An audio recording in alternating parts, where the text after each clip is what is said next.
I know that we have been waiting. We want to acknowledge our opposition spokesperson on water, Mr. Ian Hales.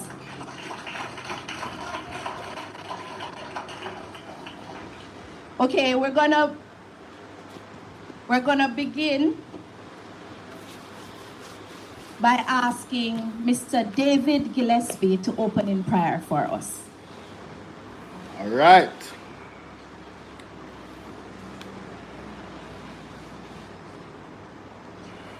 Good day, Jenka people. Good day. How you doing? Welcome. Good afternoon. Good afternoon. Oh, thank you. I'm here this afternoon just to say two little words. But most of all, I'm here to greet all the comrades at the table, protocol observers, especially Comrade Mark Jefferson Golding. Yes. Like and share, guys. Thank you. I am here. It is a good thing for us all to be here this evening. It's a very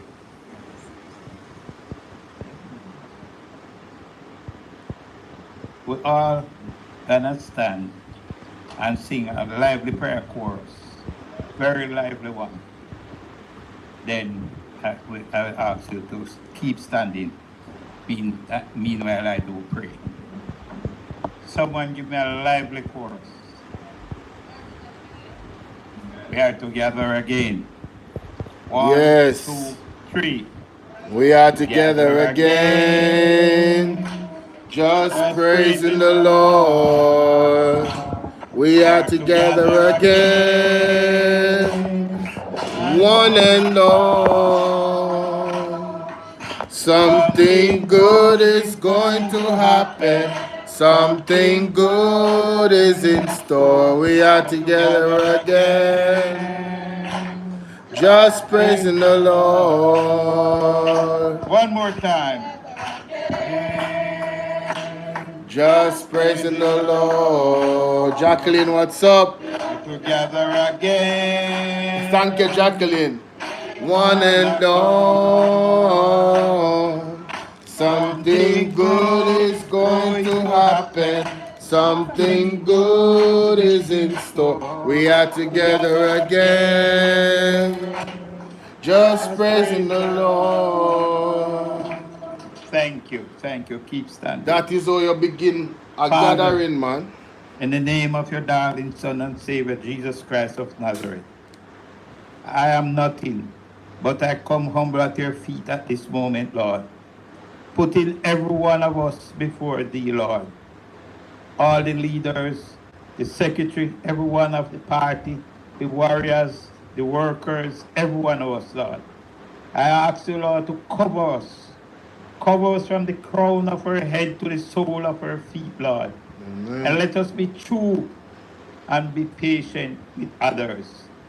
Let everything that will be said and done tonight at this meeting, Lord, you will find it pleased and be sacred for us.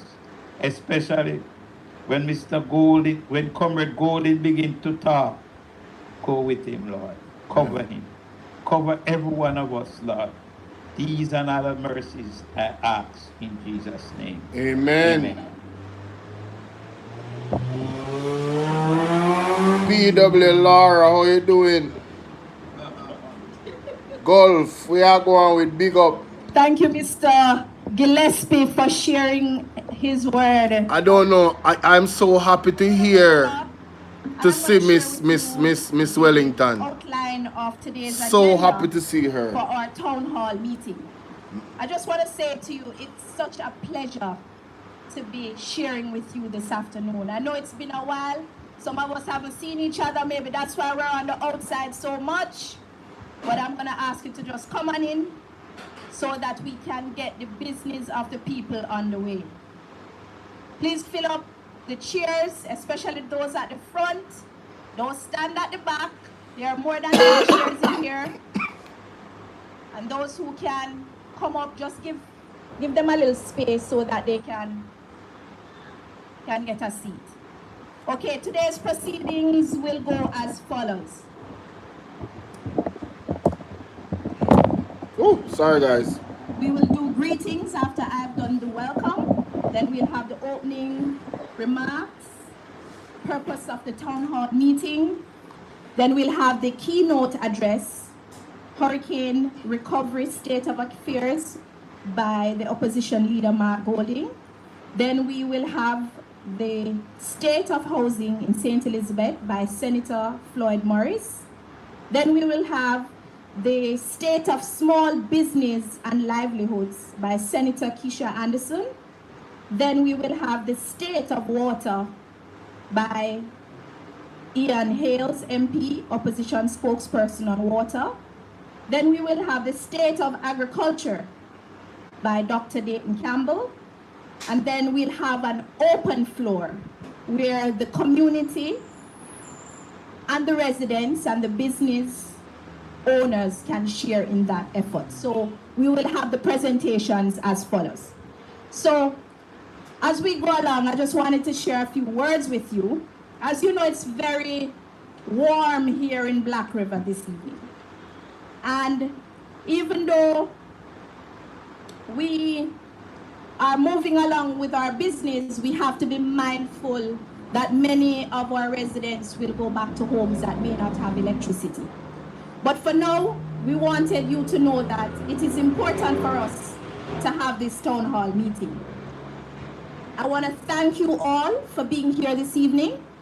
I know it was not easy to leave your homes and your farms and your businesses. Before we began, we knew it would have been difficult to arrange this meeting. But because of the grievances and the kind of efforts that we see others are making, we saw the need for this meeting to happen. Black River is a town that has always carried a quiet strength. Farmers getting ready even before wee hours of the morning. Market vendors bustling in Black River. The business is always open, no matter what time. This town hall meeting is your space. Give thanks, you know. It is your space to share what you have experienced in the recovery efforts, what is working, what is not working. The leaders you see here this afternoon will hear from you directly. We want your honest opinions. Yes. We want you to be respectful. Yes. And we want you to leave here with a clear path moving forward. The business and the residents of St. Elizabeth were severely affected by Hurricane Melissa. Right. And as such, we saw it necessary that a town hall meeting be held in this forum so that you can share with us, so that we can share with you. And so we're going to move straight along into the business of what the efforts require. I'm just going to ask the opposition leader, Mr. Mark Golding, to come and give his address.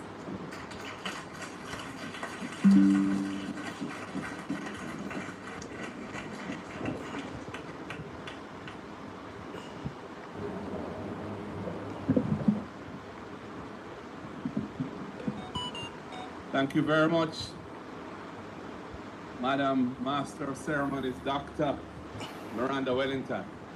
I think that's the first time I may have called you that, Madam, so sounds good, eh? I want to pick up all of the persons on the head table.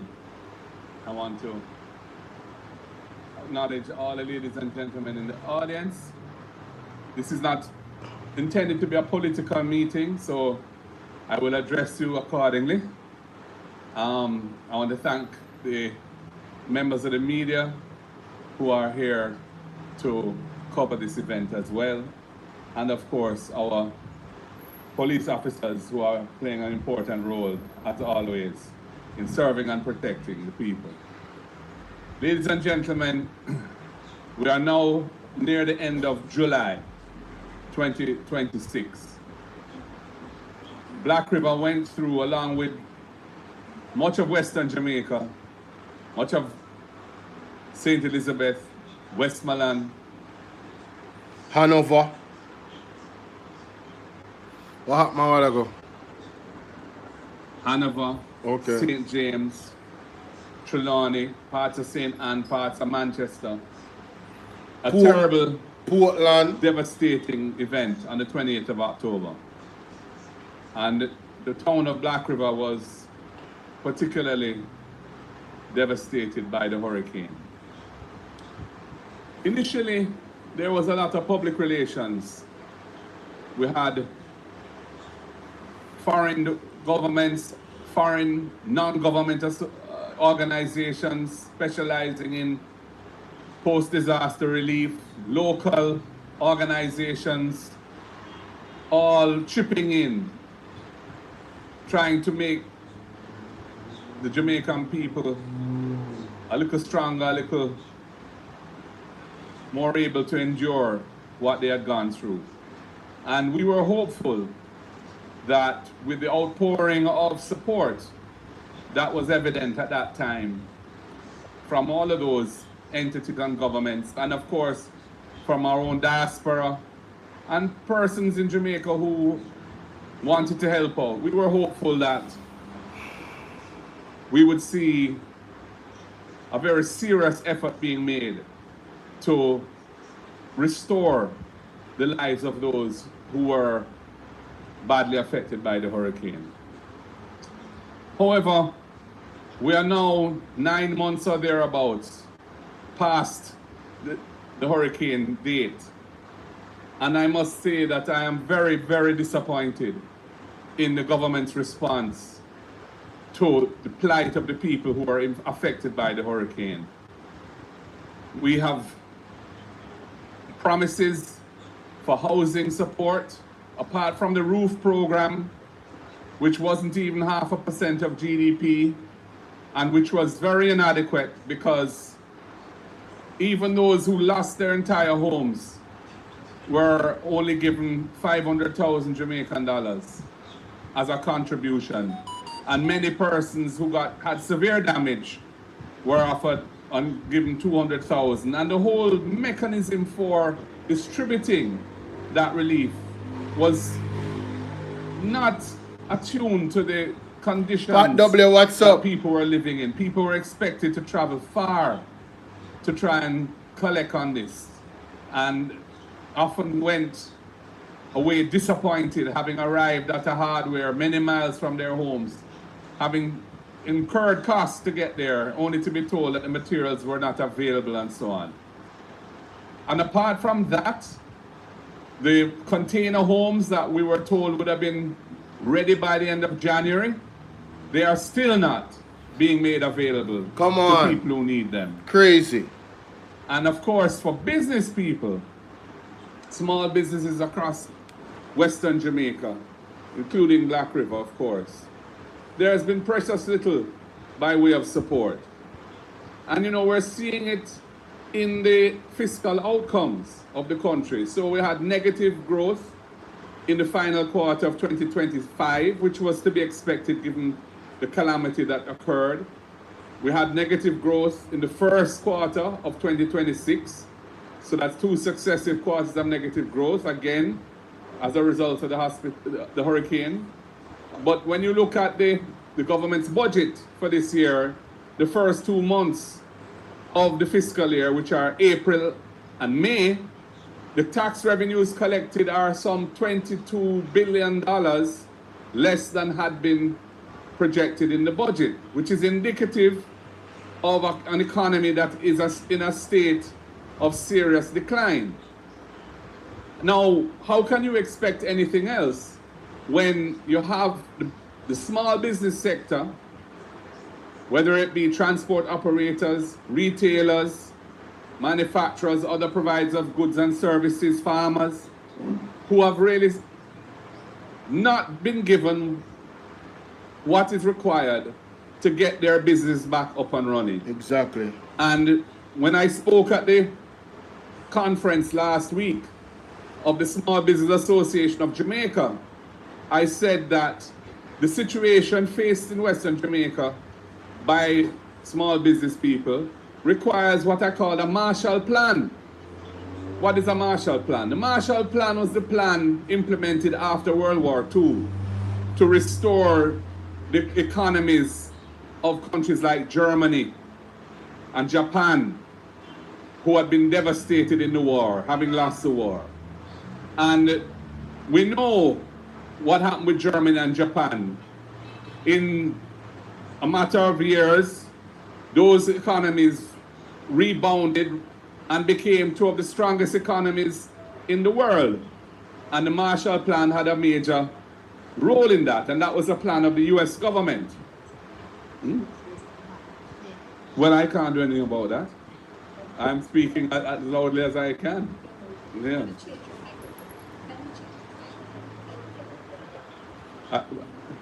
I'm not sure it's the issue of the microphone. I don't think it's the microphone. It might be the speaker. Yeah. I can. Yeah. So that is why, all right, that sounds a lot better. That is why, what are you saying, sir? I put it down? Okay.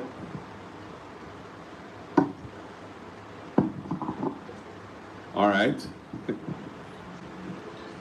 That is why I called for a Marshall Plan for Western Jamaica. We need recovery. The government's response has been something called NARA. They announced NARA in December. And they said that the international financial community, the main international financial development partners, World Bank, Inter-American Development Bank, had put together commitments of 6.7 billion US to help Jamaica recover. And then NARA was going to be the vehicle to drive the recovery. Well, we're now towards the end of July. The NARA legislation has been passed. We had major problems with it. We didn't like the structure. We think the structure lacks transparency because the extraordinary powers that are being given to NARA and the Prime Minister under the legislation do not require their exercise of those extraordinary powers being made public in real time. There's no need, for example, if they decide to override a decision of a municipal corporation or of NEPA or of any state agency that is involved in the approval process for a project. If they decide to override or modify a decision, which is what the NARA legislation allows them to do, they don't have to publish the information about that. That was one of the main concerns that we had, the lack of a board to ensure that this agency that is going to be responsible for the spending of billions of US dollars with one CEO reporting to a minister who happens to be the PM, that's not an appropriate structure for a statutory body. There ought to be a board of directors in a normal way to provide oversight and governance to make sure that the person who is in charge of running the entity is doing so efficiently, in a way that is above board, and is executing the policies that have been set for him or her. That was another concern that we had. In the meantime, NARA's purpose seems to have evolved, because when you hear about what NARA is intended to do, they're talking about things like building a new hospital in Kingston to replace the Kingston Public Hospital. That has nothing to do with Hurricane Melissa whatsoever. What do I say now? The re-envisioning and rebuilding of Jimmy Cliff Boulevard in Montego Bay, which is the hip strip. You know, again, a project which was on the table to be executed before Melissa. We're hearing, is NARA going to that?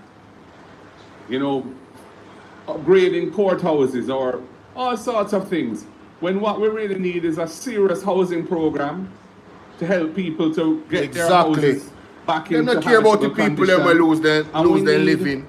My germs. To help businesses restart, retool, buy That's stock, some wicked fix evil their people, premises. brother. This a government, yeah? Wickedest thing never see. Nastiness them. So, not, we don't even, from what we're hearing, NARA is not even going to be up and running probably until the end of the year. Because they have to build out their staff and all the rest of it. They're in talks with international development partners for assistance around the administration of NARA. So it's not going to be a rapid response, when what Jamaica needs is a rapid response. Exactly. People's lives have been turned upside down. Exactly. That's right. And so I'm very disappointed in the response of the government to this. I must tell you, I would have thought that having gone through the COVID experience, when certain things were put in place, for example, to help tourism workers who had been laid off because the tourism industry had shut down, and even small business owners, if they could show that they were licensed and so on, they could get a grant and that kind. We're not seeing any of that. So the whole thing is totally inadequate, and it is contributing to the underperformance of the economy. Exactly. And it is to be the subject of serious debate and commentary. Yes. And I know I'm talking about it. I don't hear civil society talking about it. I don't hear the private sector talking about it. But I don't know whether they're afraid of government or what it is. But it needs to be said. You can't sit down in Kingston and things are all right and just assume that that is how Jamaica, the whole of Jamaica is. You know, that is not the case. And we are very concerned about it. We have heard announcements to do with Black River and parity and the building of a new town and so on. Now, we did some research in anticipation of this meeting, and we discovered, based on the research, that some 2/3 of the land in this area are relatively small holdings. So that means that there are a lot of people who are going to be affected by any supposed relocation.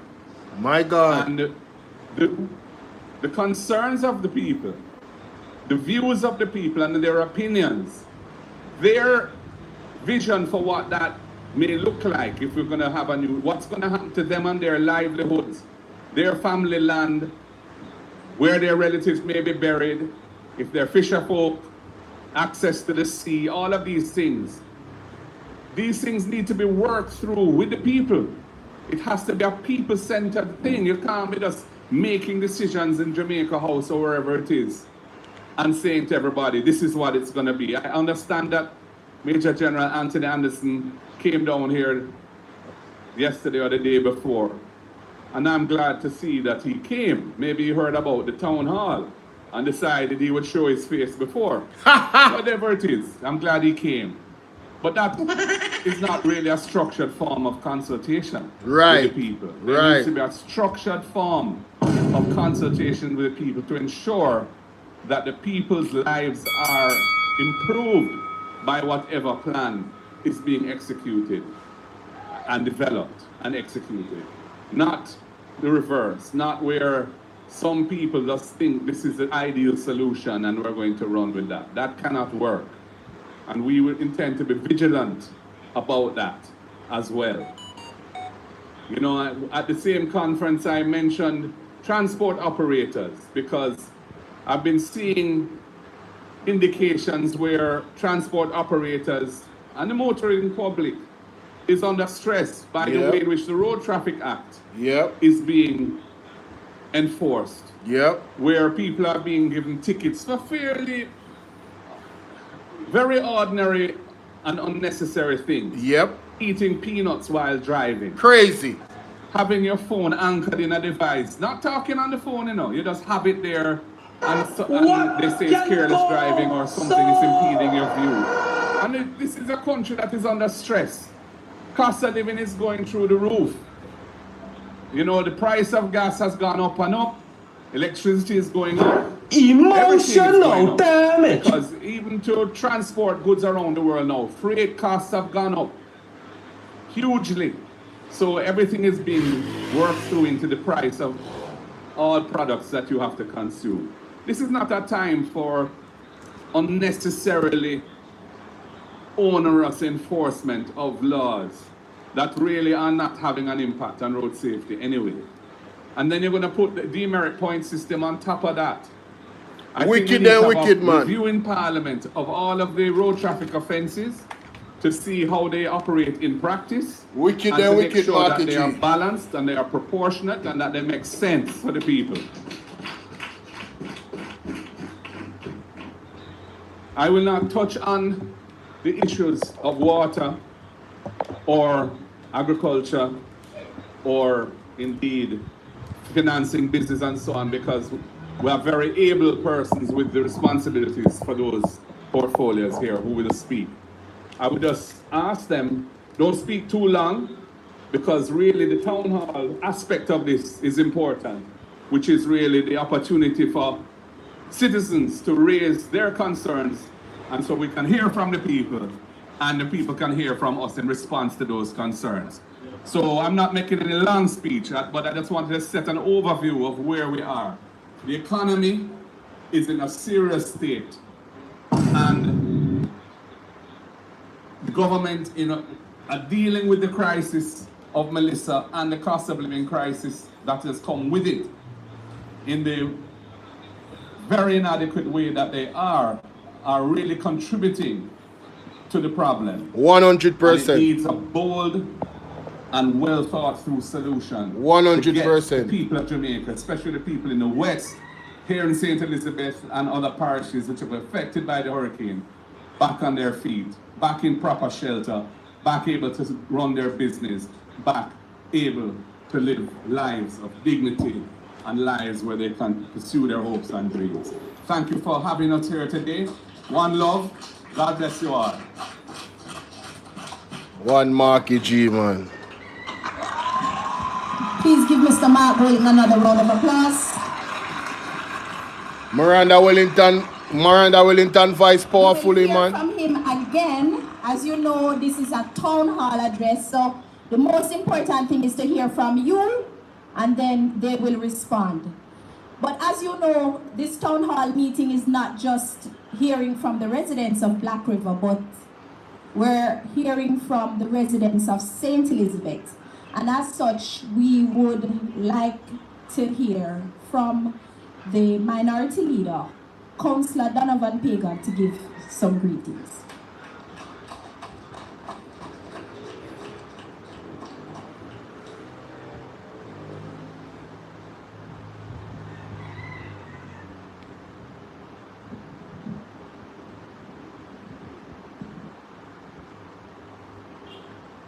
May I line up this my side? I'm not as short as the MC, you know. All protocols observed, but I have to big up our leader of the opposition, Mr. Mark Boyton.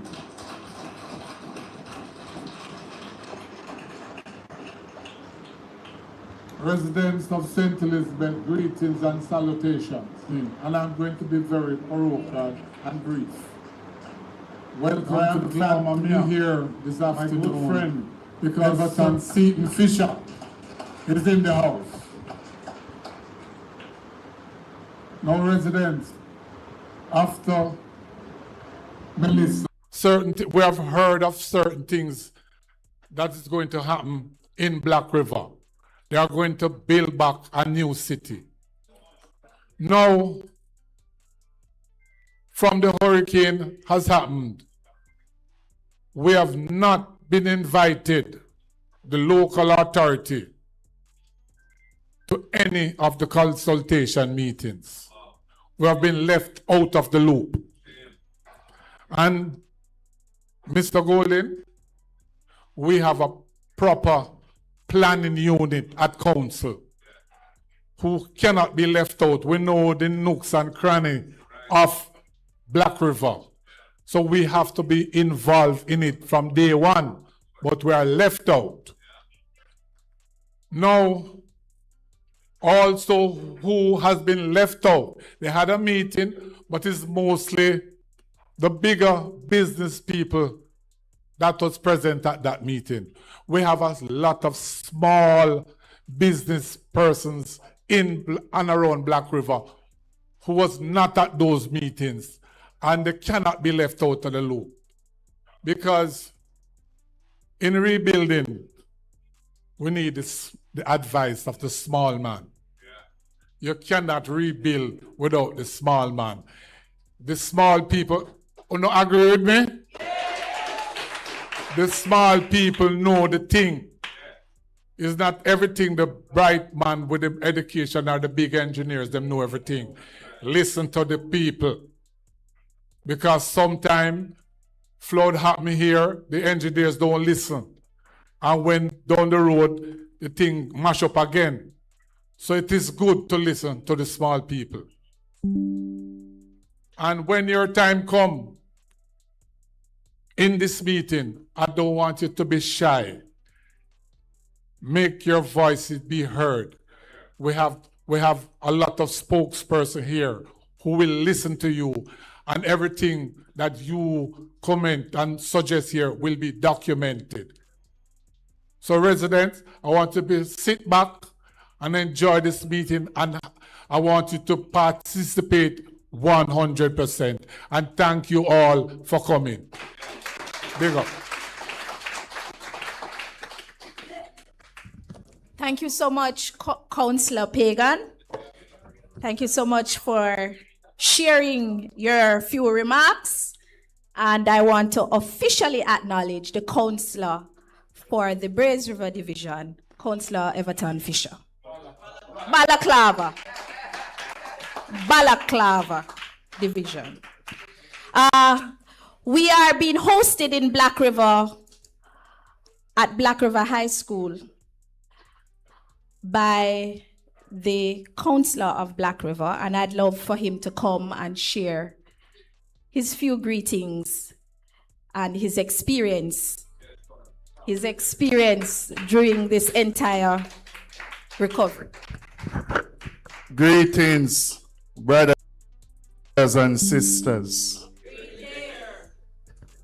I want to just pause to acknowledge our opposition leader, Mark Golden, and all the officials sitting here on the platform, and you, the citizens and residents of Black River and surrounding community. I greet you well. Today, everybody here is left with a story after the passing of Hurricane Melissa. Everybody Ian hears, everybody have a testimony with Melissa.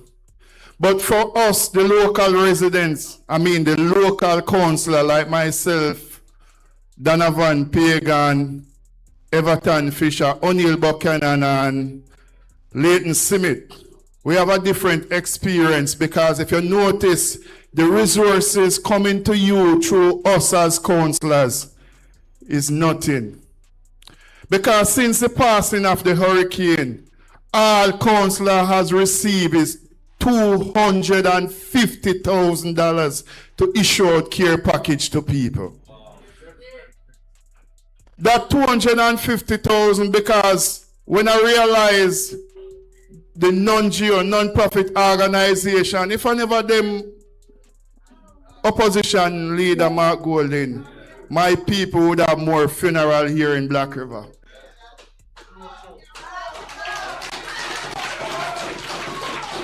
Even myself went to, what the food place name again? Rural Food Kitchen to collect lunch at daytime because of the condition of my house. Not only that, we were supposed to prepare for the next hurricane season. And the minister come out. This is not a political meeting, but we as councillors sometimes we don't cuss and we have to tell you the truth. The minister of local government come out and he make a big announcement. 70 million will be coming to parish councils for councillors to clean drain. but only for the people to know that you have 228 councillors. And when you divide that by 70 million, you get $307,000. But people see you every day and they must say, yo, the minister announced you get money country, where the money there, and now you can't start the work. But what I want as Donovan Pagan share with you, I want all of us to have an open discussion and be frank with each other. And at the end of this meeting, I want everybody to leave at least with a ray of hope. God bless you all. The word is love. Truth. Truth. That's the counselor for the Black River Division.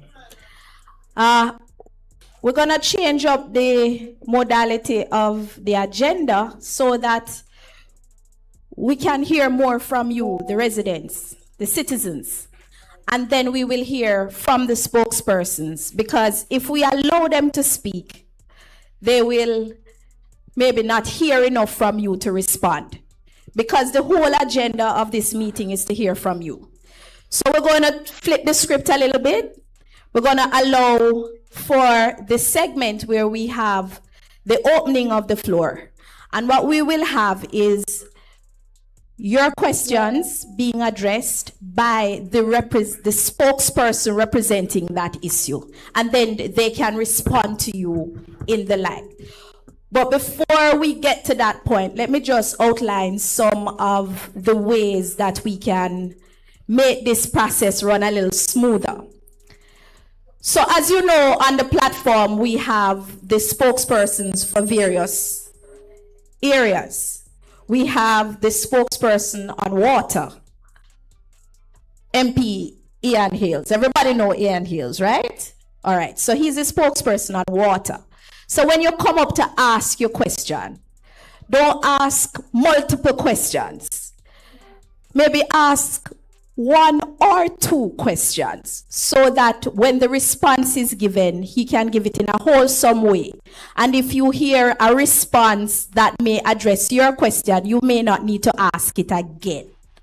So we want it to run a little smoother. And then what will happen too, even though we have spokespersons on housing, industry and investment, spokesperson on housing, industry, trade, and global logistics and agriculture, they may be able to answer a few more questions outside of their portfolio.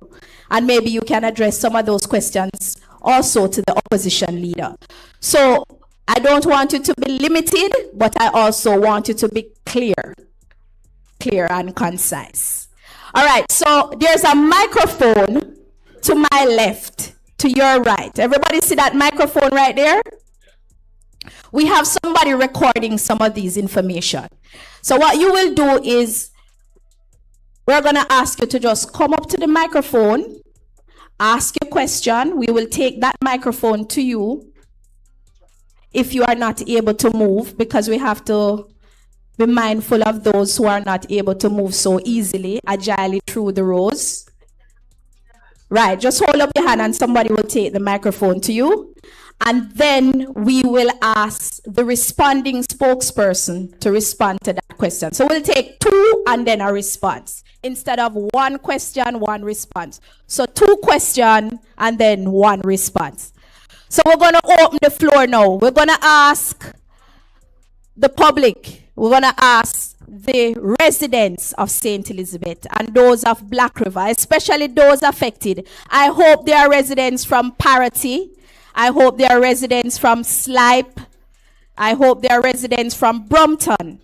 Because, opposition leader, I would like to acknowledge that there are times when people do not recognize that Brompton is as affected by this hurricane just as Black River. There is no Black River without Brompton, because Brompton and Black River are sisters. Sister and brother. Brothers. And so they are they are just as heavily impacted by this hurricane, and I'm sure they will share their experiences that they have had over these past 9 months. So residents and citizens, this is your time. This is your opportunity to share, and I want you to be honest. I want you to be frank, and I want you to be respectful, because we're also on the media, we're online, and people will hear what you have to say. So we're going to just take the questions now. So anybody wants to start? Mr. Richard Reynolds, you want to start? I know you have a lot to share.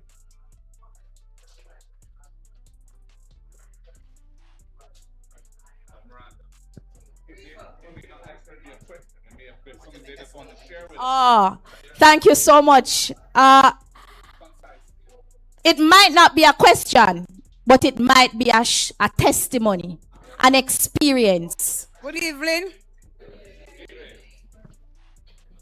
I'm coming from Slinton, right? And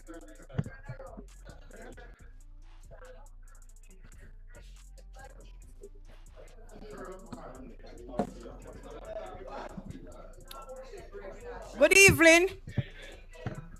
I know that all of we are here to join a meeting this evening. But what I'm coming up here to tell, the hurricane affect all of us.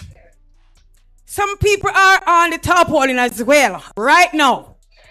They have nowhere to go. My house is affected. I don't have a roof right now neither. And we were really damaged. We have to find food that we can give it to our neighbor. You understand? And thank you for come up here and have a real talk. This and what I was talking about. We have no water, and Mr. Buchanan is trying best to give me water. So we need assistance run by Sillington. It's a desperate place because the hurricane mashed we up bad.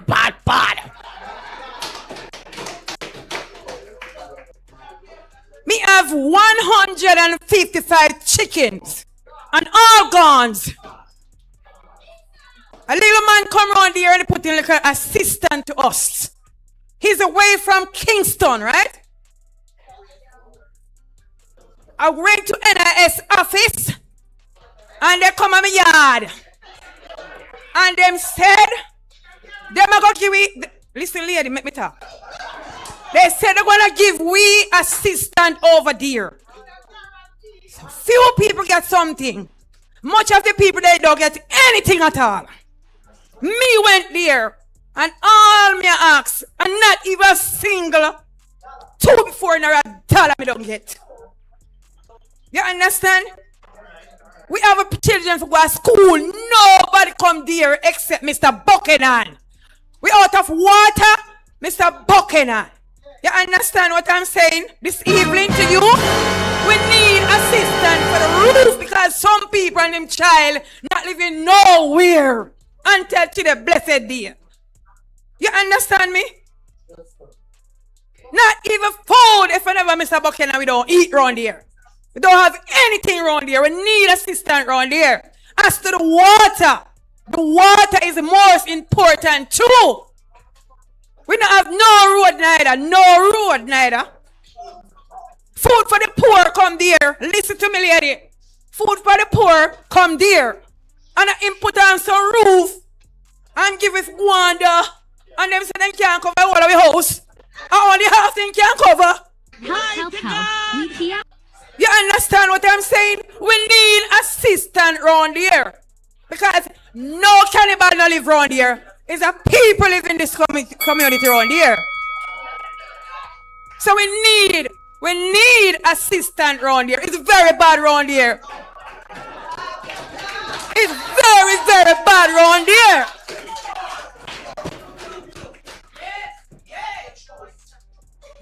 We have to walk 17 miles to get a cup of water for bed. Eh? Look pretty good. Come on, man. Thank you so much. Eh? Tell me now. If there's something alright, it can't alright, brother. When you go up at NIS, them tell us say your name not come down police, brother. Eh? Talk it out, man. Eh? So, alright, thank you very much. thank you so much for sharing that.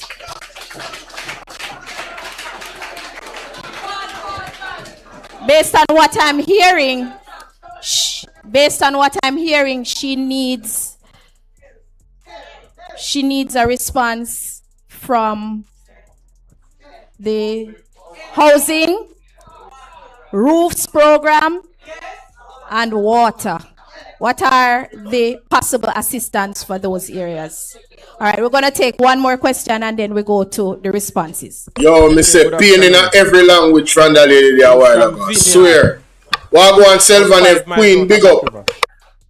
And my concern is agriculture me depend at this time. Them say if you register with RADA, you register. You can't get your animal them tag. You can't get your animal sell. So that is my main concern. Water also. We are suffer. We don't know road. Vineyard no exist. Eh? Trust me, man. Me I tell you, me fed up. Bad. But I just show me no easy to give up. But me fed up. You understand? Cause boy flight green a waste of time. You call his name. Waste of time. You understand?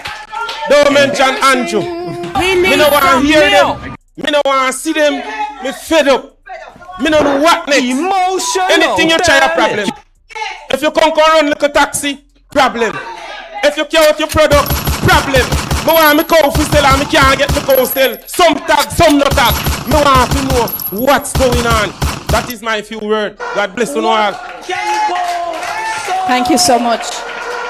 I just want to reaffirm that we have to remain respectful. Why? I want thing the people now run no joke, brother. The people have no business about protocol and up on outside green right now. Can take a few more. We're gonna.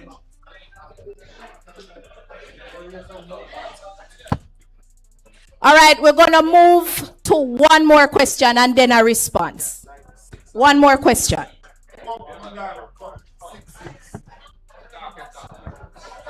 Good evening, everyone. Big up on yourself, comrade. You don't know what's the TikTok boss this. Big up yourself, Mr. Mark Wallen. I'm right here with you. But I don't know how this feel good enough. I joke when I make when you see me in front of Mr. Mark Wallen. But Mr. Dayton can't lie, you may come out. I hear so nice. You know me, I say no, Mr. Dayton. I'm from Bag District, Carmel, P.O., Westmoreland. That's where I born, right? So that's where I born, but I grew up in St. Elizabeth, Black River, and me's all around that to Jamaica. I'm telling you something, sometimes you hear someone talk about politics, see the original you feel. Me telling you, come like me born from before Michael Manley and them people. So Mr. Dayton Campbell, what I have to say to you, I'm from Bag District, which where PJ Pattis used to have him van. Broke down, we roast yam pan fireside, send a White House go buy gas and come back right a Bag corner. You know where Forward Square is, Mr. Dayton, where they have a football ground over there. I am moving back to Westmoreland. Come live on my yard, they come on my yard. And I want them near you. I don't want you there far from me, because I show you the ropes in a Westmoreland. Because I can show you everything in a Jamaica, see me, you know. Anyone that want it, Mark Wallen, I can lead on today because I know we are mashed up. I know we are breakdown. I know we are the labor right them nyam down, kick down, broke down, pop down, how them mash up Jamaica. So what I want to tell you now, we have never been through light, good street light in Bag District, Pinnacle, New Works, Petersville, Petersfield, Darliston, Newmarket. We don't have no good proper light there, so we want internet and we want keep up the PNP party upcoming. Mark Wallen, when I all left in my party, me dead with you. Everybody can go on, me dead with you. I'm Mr. Comrade. Thank you. Hold on. Mr. Mark Wallen. And me and the girl will live under the chop hall in a Newtown right there, so. And no, me still under the chop hall in. Me just make me video come out of the chop hall in, so now run come out of Black River High School. Mark Wallen is here. So here what I want to say to you now, Mr. Dayton. Water easy for Westmoreland, very easy. We have the spring there. We have a well there. The well is in 4 Road Square, right where you see the football ground. One well up on the side where you see the container them over there. So one big well over there. So for run water in our community. Here we again. You see down a Beeson Spring, we have the spring. So left all that can serve left all Petersville and them places. You know, see if you don't know Jamaica, just come to me. Let I tell you something. This is like a testimony. I used to be a stripper. Me not afraid for telling the whole world know me. So true that me know the whole of Jamaica. Me I travel from a long time ago all about. Me know every cribs and corner. I know where lockdown. I know where poverty take over. I know where stress take over. Listen me, if you don't have dancehall and music in a Jamaican activity as football and them someday, Jamaica can't come back to. No matter what another we need sports and entertainment in this. Thank you very much. That is what run it, and that is what make market vendor sell. When you have your farm and your food that sell on the ground, you come at the place or the dancehall place, come sell it. It will sell it. The people when you keep the event, I go buy it to come sell the peanuts. So people would have done with farming like this. And Joe Wellness could have come lock down farming in Jamaica if entertainment did run, but him not like so we eat food. I'm alone to eat food. Can come up here, so come talk already. Say. Up here, so black pepper belongs to him, and him come here so Indian food. Well, you know, name no food down here, so me a stand up with date and Campbell and Mark Walling in a Jamaica till dead no spot. Thank you, TikTok boss. Thank you. We're gonna ask. Thank you so much. Thank you. Right now, I'm stressed out, but I'm gonna ask. No, sir. Since two major issues came up from those questions. The first person who came up spoke on the roofs program. So I'm going to ask Senator Floyd Morris to come up to the podium. I'm going to ask him to come up and speak. All right, he can speak. Microphone, okay. Yes. Thank you very much, Madam Chairperson. I want to acknowledge the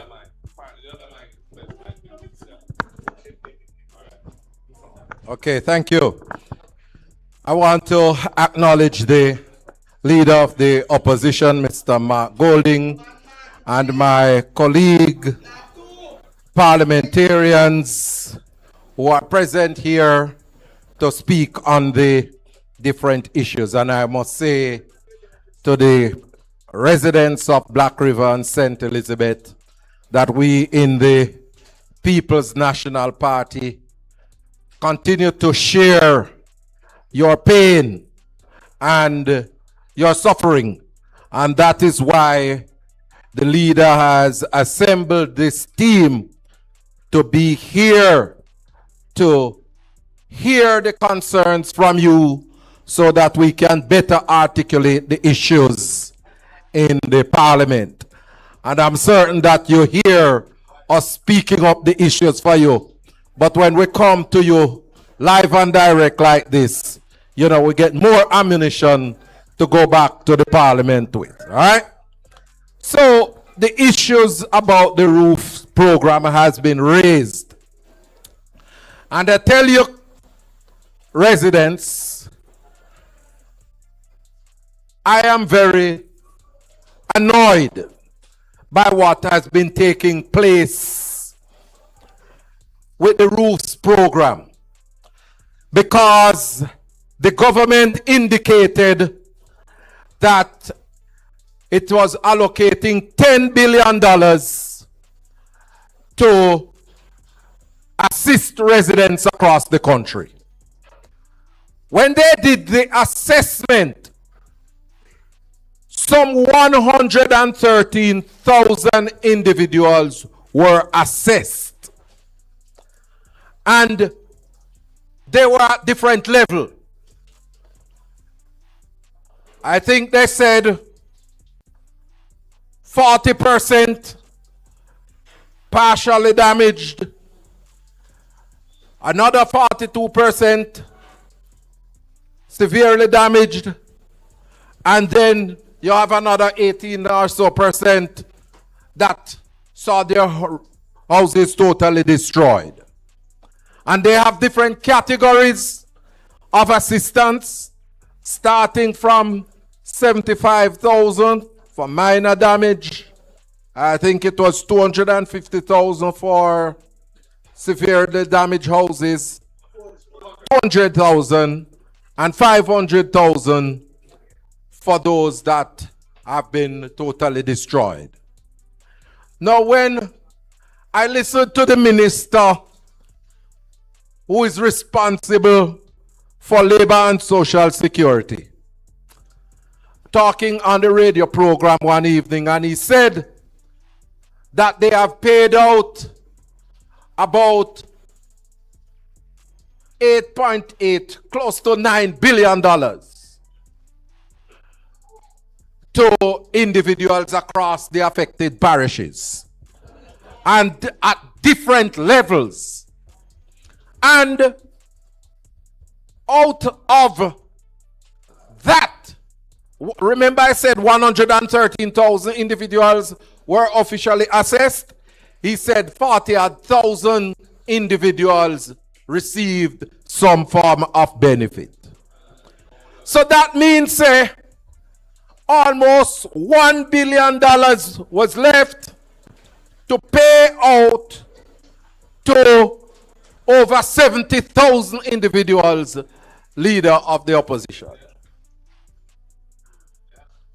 $1 billion to distribute to 70,000 households after they paid out that first almost $9 billion. And so I will tell you that I am in the parliament, in the Senate. The leader of the opposition is in the House of Representatives. Dr. Campbell is in the House of Representatives. And Mr. Ian Hales is in the House of Representatives. And Senator Keisha Henderson is with me in the Senate. And we don't hear of no additional funds allocated for the Roots program.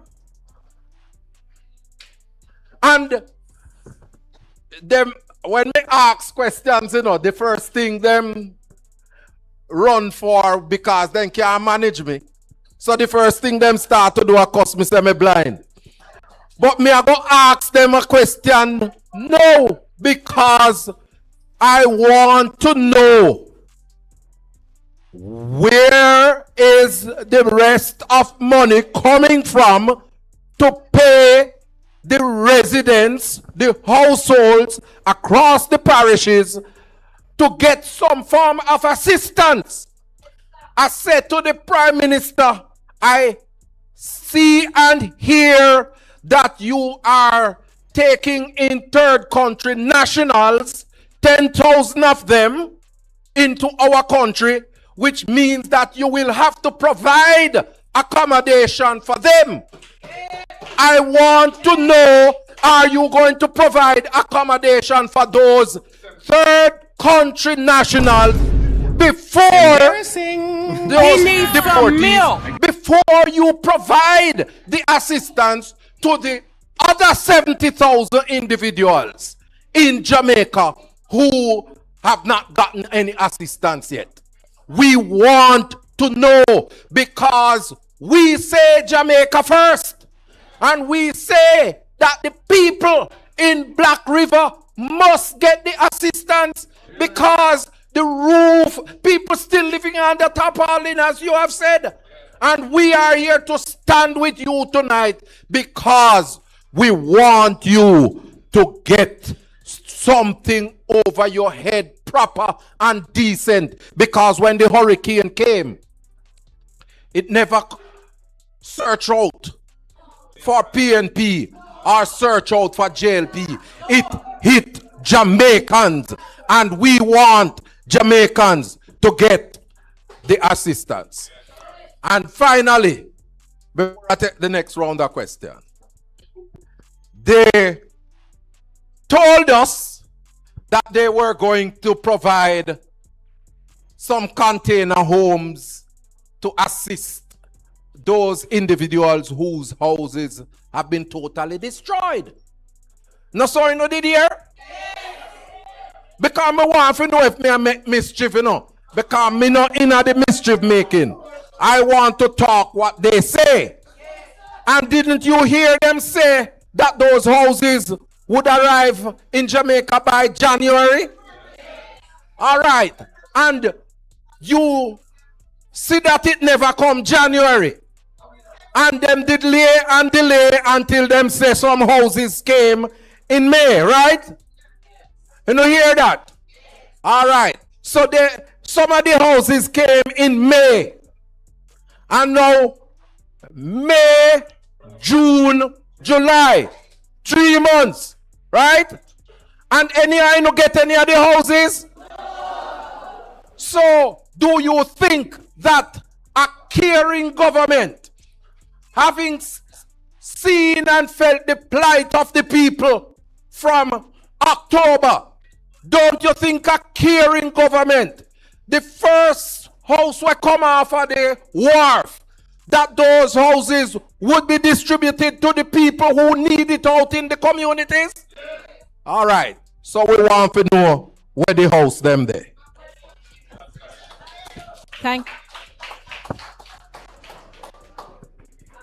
Thank you so much, Senator Floyd Morris. I think that was one of the major issues affecting most of the residents in this room and the surrounding communities. Many of them are still living under tarps. Many of them are still living in homes without roofs, and they are not aware of any form of assistance in getting them resheltered. So that is coming out from the questions. The next question would be on water. So can we have... Yes, you can do your presentation, then you can respond. Please give a round of applause for Ian Hales, MP. Leader of the opposition, colleagues, citizens of St. Elizabeth, good evening. Good evening. All right, so before I go any further, I just want to say one thing. I remembered after Hurricane Beryl, Mark Golden was one of the first persons to come down here. That's number one. Number two, when Hurricane Melissa came, Mark Golden was one of the first person to come down here also. And you have some in Kingston, you know, and the media might go after me for this. But you have some in Kingston that might say the PNP is distracted. But that distraction, if there's such a word, Mark Golden is here today with you, the people of St. Elizabeth. And there's no doubt in my mind that if Mark Golden was the Prime Minister of Jamaica today, we'd be having a different conversation here today. But I can tell you this. You're here today because they're going to build this new shining city in St. Elizabeth, in Black River. And for most of you, it don't look like it's going to shine for you. That's what's happening. Now, I want to say this to you. To every time there's a crisis in this country, the People's National Party has always been there for the people of Jamaica. And secondly, I just want to say this to even the critics in the media. I have never seen a leader of the opposition work as Mark Golden work for the people of Jamaica. Inside the parliament and outside the parliament, Mark Golden has championed the cause of the poor people of this country, and that's why he's here with you, the people of St. Elizabeth, today. Look, my portfolio position is water, you know. And Black River has one of the largest bodies of water across the entire world. But yet you can't get the water. I see where the minister, if you look at the budget book and all of them fancy things, are going to be brief today, you know. It is $80 million that is down for water, to truck water. And you would have thought more or less if Black River, if St. Elizabeth and Westmoreland, where everybody knows this is where it made landfall, there would be a special allocation to ensure that they give you water. Even if they have to truck it to you, that is not being done as we speak. So before I go any further, I want to call on the Minister of Water, ensure that the councillors in the corporation get the necessary funding to truck water for the people of St. Elizabeth. That's one. Two is I want to call on the local government minister also to make an allocation to the St. Elizabeth Municipal Council in ensuring that they can truck water to you. I just want to say one thing. And I want to touch on it, how the water thing will affect you. A lot of you might live on a piece of capture land or private land that doesn't belong to you. You have to go through hoops for NWC to give you a meter so you can get the water. I want you to understand what I'm saying. No, with this new city, you might can't get the letter from the government or get any water on it because it might act as a deterrent. Because the leader spoke about it a while ago that all of these small parcels of land, it's small people like yourself who owns it. And I'm saying here is, look, I think the government has said they're taking in investors, what, 10 to $15 million US? 15 million US to build this new shining city here in St. Elizabeth. Whether you're an upper class businessman in St. Elizabeth or a lower class, this going to affect each and every one of you because it's not a lot of you. In St. Elizabeth here have 15 million US dollars sitting down as we speak. Look, I can say this to you. What the government ought to be doing is coming down here like what Mark Golden is doing right now. Coming down here to hear from you. Consultation, come on the ground. This is what the PNP is all about. So I just want to say, look, I am writing down, I am sitting right here and writing down every area, every district. And I'm going to pen a letter and I'm going to call the Minister of Water. Because you need somebody to fight on your behalf. And I can tell you this much. If Miranda was there, we wouldn't be having this conversation here also. But look, we in the People's National Party, we want to know where you fall in the shining city. Because it cannot only be shining for a few. It must shine for each and every one of you inside here. And that's a fight that this party, this People's National Party, is willing to take to the government. So I'm going to sit back. I want to hear from you, every community that is without water. Every community that can be impacted by us in opposition, by making some changes, however small it is in your life. Because at the end of the day, we believe in the people of Jamaica. I thank you, and the word is love. Well said, the opposition spokesperson on water. So as you come up with your questions, residents, citizens, please state the communities that are still without water, because we will be making some advocacy on that behalf. The second person who came up spoke on the state of affairs in vineyards, on agriculture. I'm going to hold off on Dr. Dayton's presentation, but I am going to take two more questions. Right. Going to hold off on agriculture because I know many of you are in here are farmers and fisher folk, and you have a lot of burning issues that you want to share. but I also want to make an agitation to the business community. And I know our Senator Anderson is here to share with you on that portfolio. So those within the business community, your time now, if you can come up and share any questions, any issues, factors that are affecting you, because Black River 10 months ago was one of the most bustling, thriving towns in St. Elizabeth. And it's like it just get wiped off the map and forgotten, sweep under the rug. So let me hear from you. We're still going to take some questions. So we're going to take about 3 questions and then we move on to the next presentation. So let me hear from the residents. I think I heard somebody in the back who wanted to share. Just raise your hand and we'll take the microphone to you. You do not have to come up here.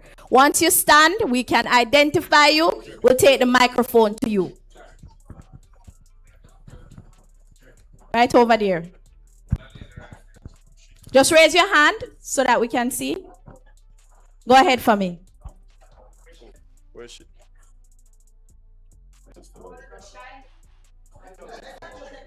If you want, you can still speak on agriculture. If you want.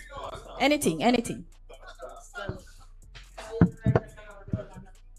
I am Marsha Watson from Slington. I am in a mixed feeling.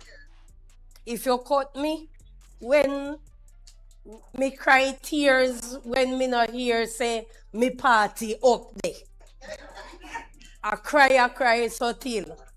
And me have my mother who have cataract on her eyes. She is on Mandeville Clinic. I know our eyes cannot be dealt with because we poor. Maybe if me be rich, he wouldn't look after already. And behind that, me have to wash for her, and I cannot get no water in Sillington. It is very stressful. Me have to go to people yard and sometimes they make up their face to give me liquor water. So, me tired and me sick and stressed out. Me I tell you, say me stress. Thank you for sharing, Marsha. I know it has been hard for you. All right, thank you.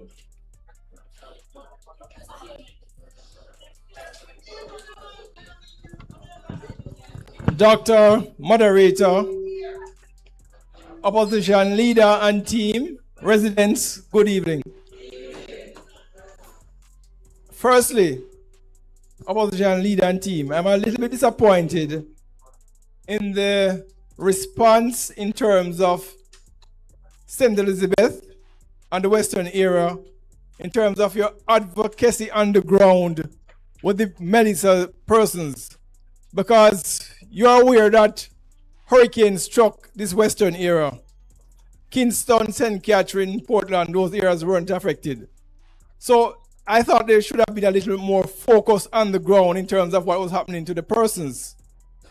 Because it is obvious to me that what has transpired with Melissa and the response of the government is the most incompetent program that I've seen rolled out as a response to an emergency. Incompetence from the beginning. It was fraught with a lot of mistakes, hiccups, and to date, opposition leader, there are hundreds of persons in St. Elizabeth who are yet to receive a benefit.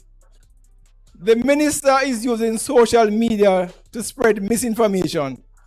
The numbers that they are saying that how many thousands have been receiving benefit, that's not the true case. Up to now, there are persons who have submitted information to the bank or through NIS from 3 months, waiting to be paid, waiting to get a benefit, and they have not gotten it. So it is paperwork and PR instead of what is happening to the life of the people. What I want to ask opposition leader and your team, there are many persons who were evaluated. Their information went in, and when they are checking now, their names are not appearing. And there are many persons who have self-reported because they were not captured.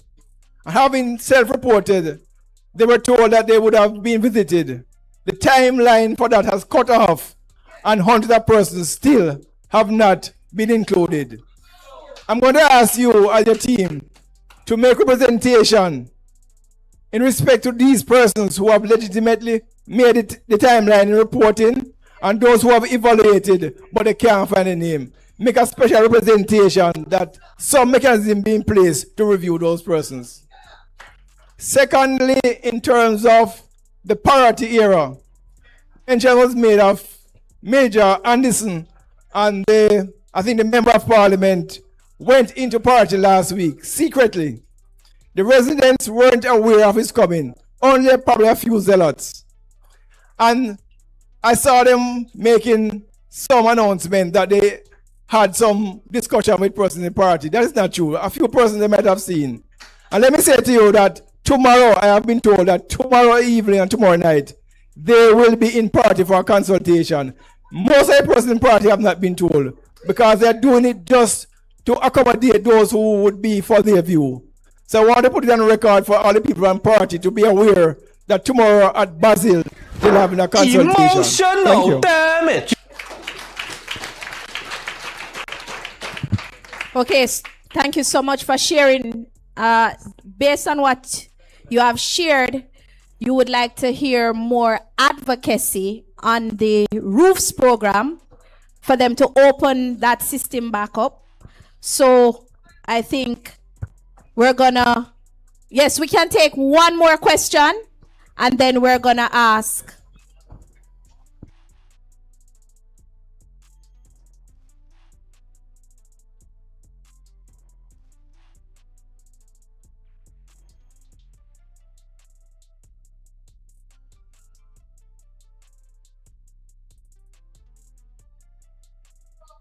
Houses confirming that they are at the right location, and then mischievously they are removed from that location to another location, suggesting that the person has another house.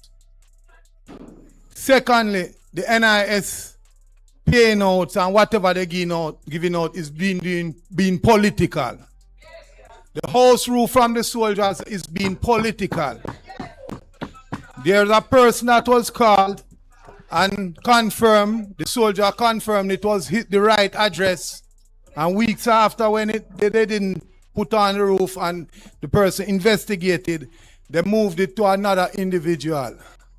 And they did it so smart that they went into the land tax listing and moved it to somebody with almost the same name as the person that don't live in Jamaica. Got a house via the death of his mother. And they also put his name on the NIS roll to achieve other things. And so most of the people, they think that when they register with the NIS, they are being sidelined and put on other people from the other parties getting through. And this is facts. This is something investigated and experienced by a lot of people. And another thing, why is it, to Mr. Campbell, I would like to get this out. I haven't got this information. Is it a requirement now for a farmer to have food handlers permit? Why I ask you that question, I am in position on my phone with a person getting information from the NIS to get some fertilizer. The person occupies a piece of land that I'm responsible for. And the information, one of the information, the person has to get a food handler's permit just to get the fertilizer, along with other information. So the farmer that is planting has to get a food handler's permit just to receive the fertilizer. So all these things is being put in the people's way, and it is moving. When they find out that you're a PNP, they move the thing from you completely.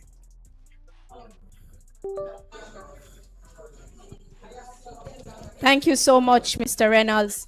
So based on what I'm hearing you're saying is that some of the residents are experiencing political victimization.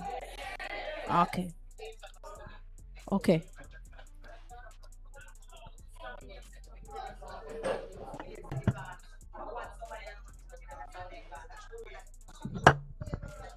Ladies and gentlemen, good evening.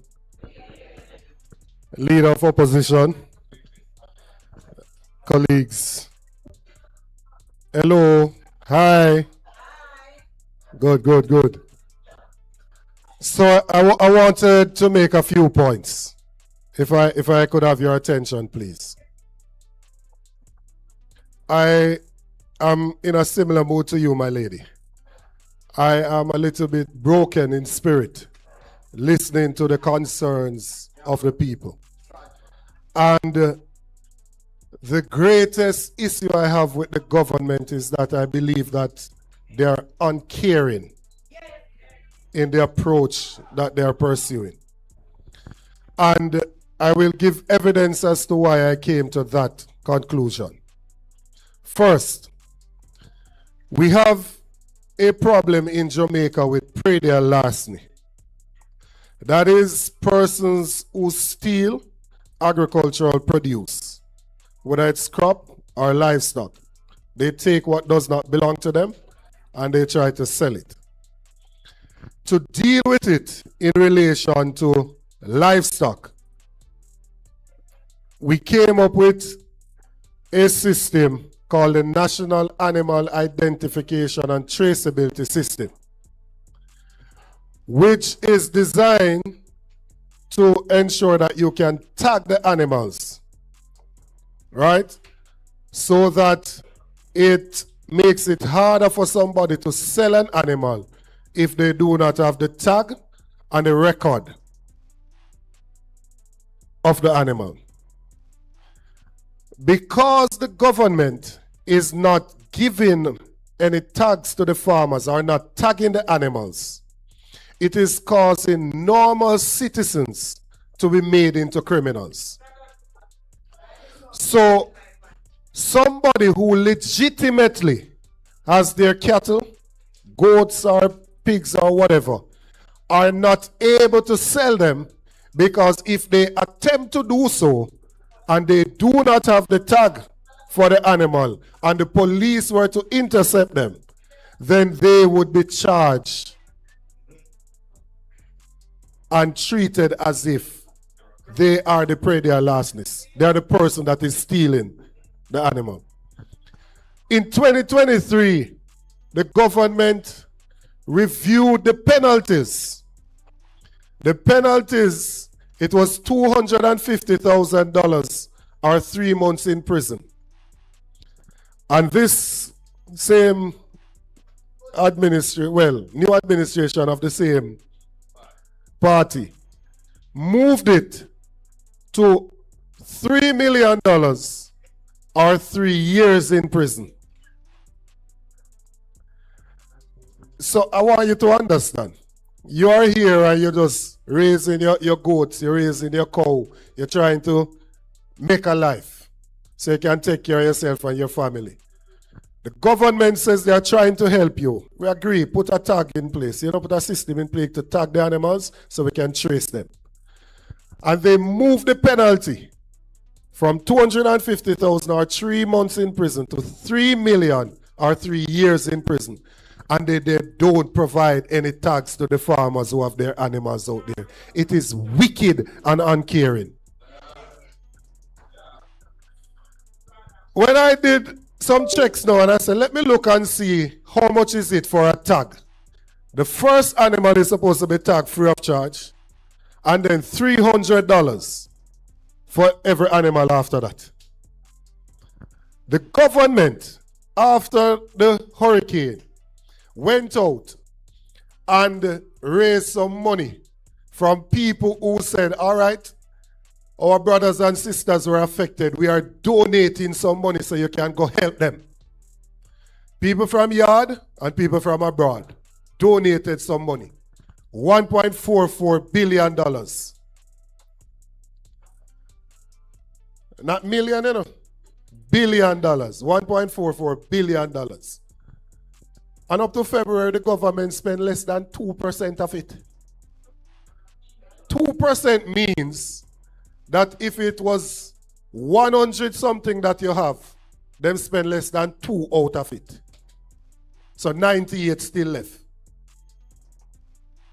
If they were to spend the 0.44 on some tax, they would be able to tag 1.46 million animals.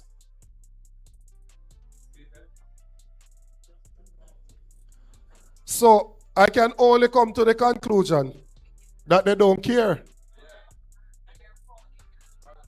I can't come to any other conclusion. And the only conclusion I can come to is that they do not care. Agriculture suffered significant damage. And remember that I am your neighbor to the west. Remember, I'm your neighbor to the west here. So I understand firsthand the devastation that was experienced in these parts. Firsthand. In relation to housing stock, those that were damaged are totally destroyed. In relation to your businesses, your little shop that you would have or any other business that you would have got the same damage that the house would have got because they were constructed the same way. I understand the damage that you would have suffered in relation to electricity, the damage to the schools, the damage to your farms. And so I can stand here and state clearly that we support every single effort to rebuild for the people of Jamaica. Every single effort to rebuild for the people of Jamaica. And whatever we can do from where we stand to accelerate, fast track that process, make it happen quicker, we will do so because we want the people to be restored to the condition they were in and be improved to even better conditions. We're not against that. I am anxious to see people returning to their regular life and their livelihood being restored. Agriculture is one of the main things that we can do to empower people.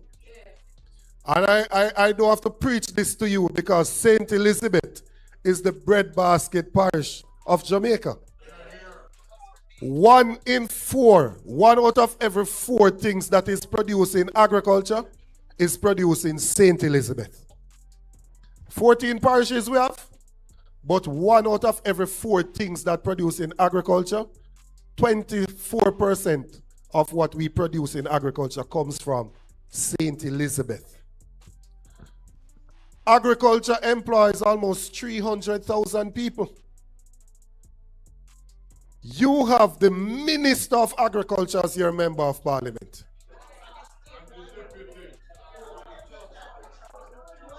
The Minister of Agriculture as your representative. And next door is the Deputy Minister of Agriculture in the parish of St. Elizabeth. Both the Minister and the Deputy are from the parish of St. Elizabeth. When Beryl passed, the Minister said that agriculture suffered $36.2 billion in damage directly. And if you look at a sector-wide thing, it is $60 billion. His numbers I'm giving you. And that fisheries suffered $5.7 billion in loss. 45% of the fleet, the vessels, damaged. That's the information that he has, How then could it be that he has done so little to help the people of the constituency that he represents and the people of the parish that he is from to get them back on their feet? How comes? Help, help. When you go out to do what you're doing, I know that most people here are hardworking citizens who want an opportunity, and you will make it if you get the opportunity. Had we been in government, we would have put a disaster fund in place so that we can respond to these things and respond in a timely manner. And I made this point during the sectoral debate. We would have ensured that the losses that you suffered, that you would have been able in a transparent way so that nobody could stand up and say that people are benefiting based on the political party that they supported. We would have ensured that people benefit based on the practice of agriculture, the fact that they are registered and bona fide farmers. It is that basis on which we would have used to assist the people. And if we assist you, and you can go back out there, and you can grow your crops and raise your animals, then you could help to restore your own dwelling. You would have been in a position where you're earning your own money so you can help to put back things in order so that your house can be dealt with, your children's education can continue, and your life can go on. So, the critical point that we are making, it is not enough for the Minister of Agriculture to give out a few sachets of seeds and a few bags of fertilizer to the selected few, and the rest of the people suffer. And give out the exact same seeds and fertilizer to everybody so you get a glut in that particular item. And then shortly thereafter, there is scarcity in the same item because there is little planning that takes place in how we are going to respond to these things. I saw where a farmer in this constituency, I think Flagaman, planting onions, was complaining of the inability a few months ago to sell the onions, that they couldn't get anything for it. Fast forward to last week, I am reading an article in the Observer, and it said the market bag, onions now $500 a pound. Few months ago, you know, berating the fact that there is a glut, can't move the onions. And a few months on, it's now $500 a pound. And when he was complaining, he wanted $250 a pound. It is now twice that. There is no planning.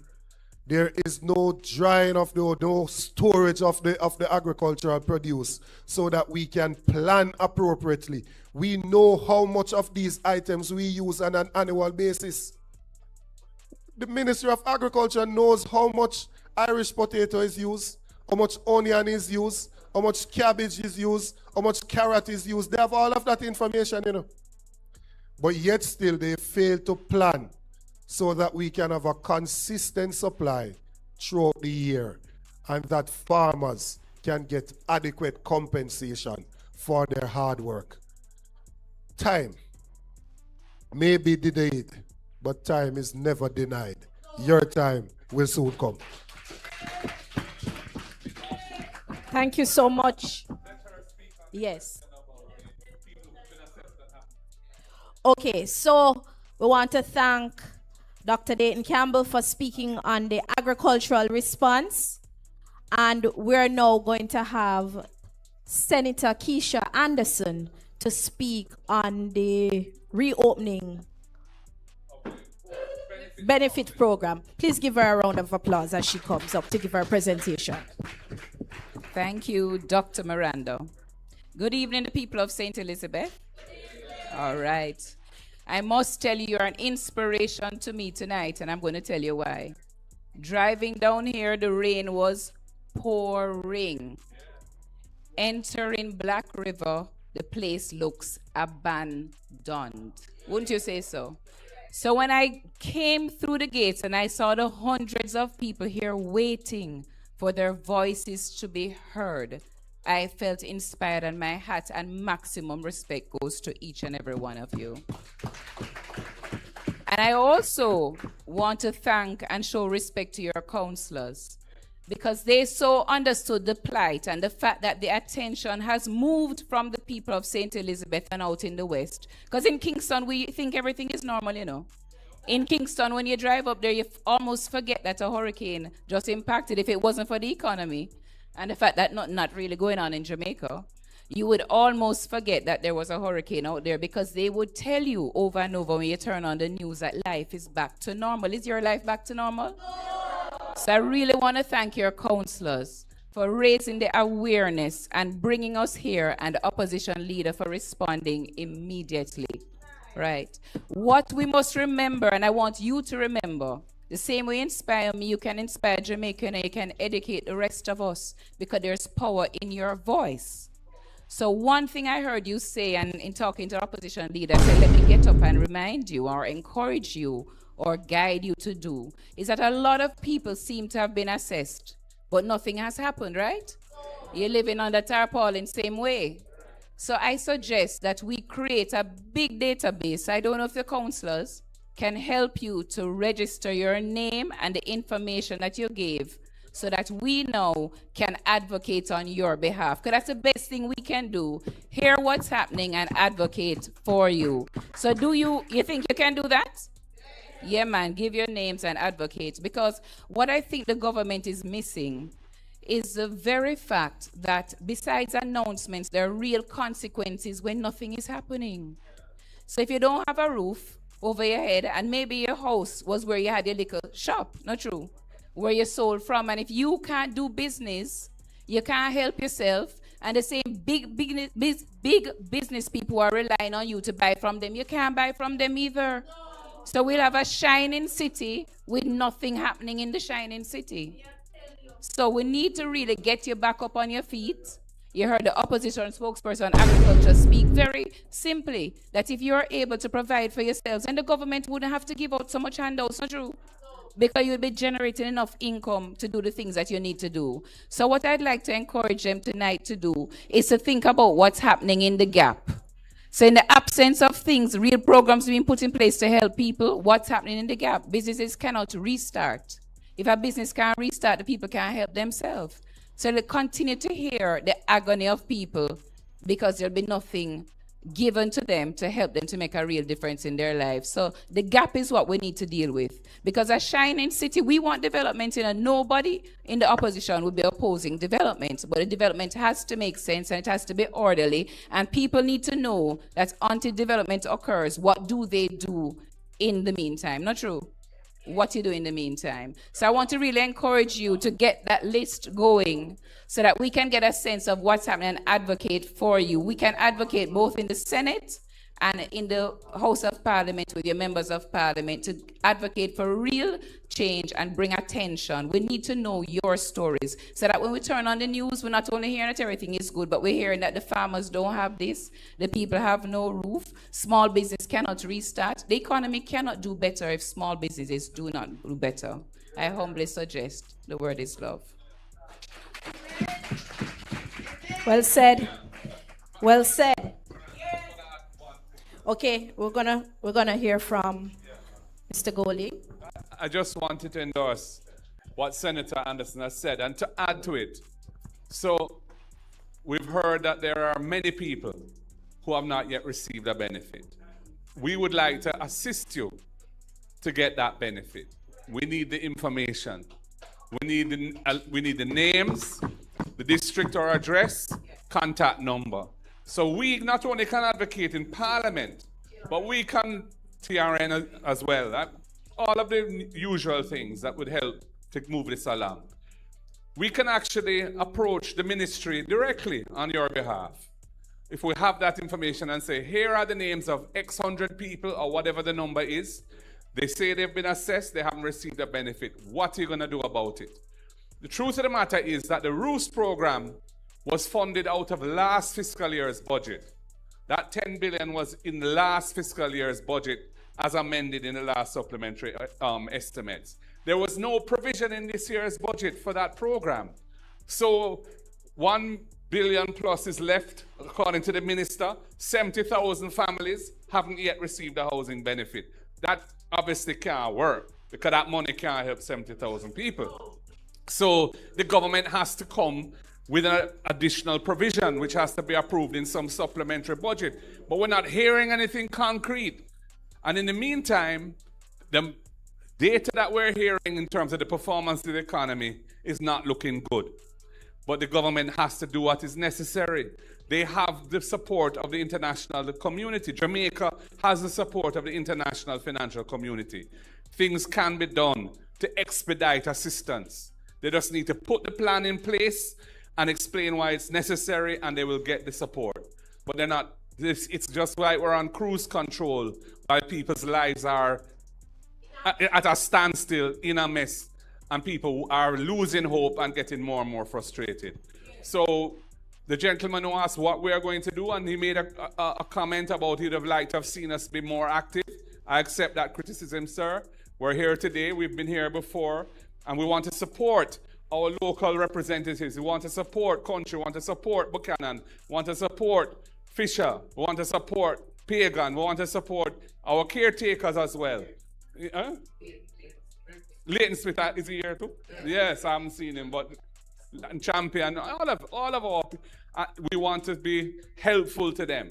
So if they get the data and provide it to us, we will act on it and put pressure to try and get a result as quickly as possible. All right. Well said, well said. We're going to take two more questions right away. And you see how the man accept responsibility, ladies and gentlemen. Mr. Bennett, one Mark Golden, can we get a microphone over to him, please? Man say, I take your criticism and argument. He's from Parity, so I hope he speaks.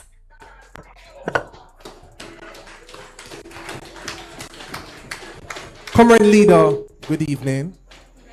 Good evening, comrades. Comrade Leader, I am making appeal tonight on the behalf of Parity residents. Comrade Leader, I lived in Parity all my life. Yeah? And I am asking you and a team to visit us, to stand with us and advocate for us, because the residents, they are very much concerned about their future. Comrade Leader, for context, we only heard about the relocation proposal through media entities. No consultation was provided. Nothing at all was said to the residents on the ground, and neither a proposal on what the residents will do, if this relocation process should take effect. And Comrade Leader, many of the residents of Parity, they depend on fishing, the sea. Their livelihoods are at stake.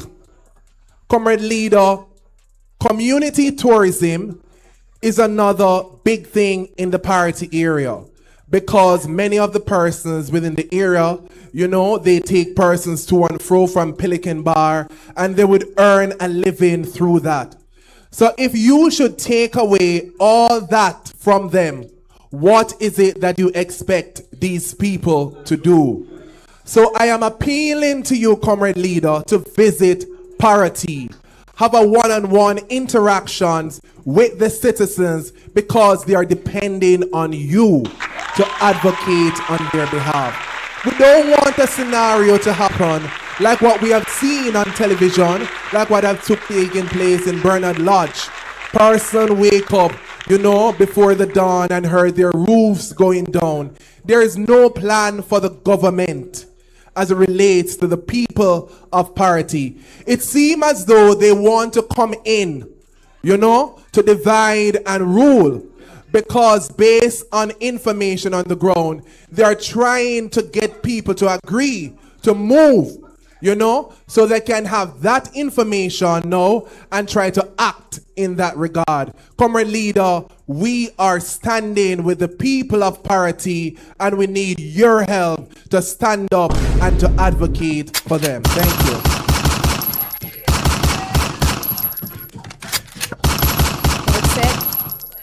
Well said. We need to take that in note.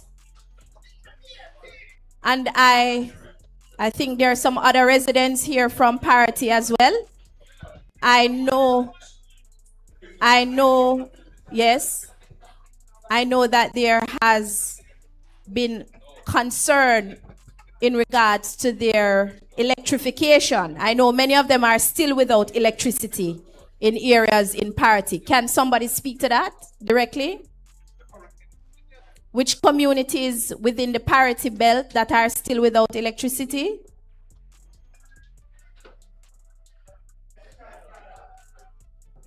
And access to road.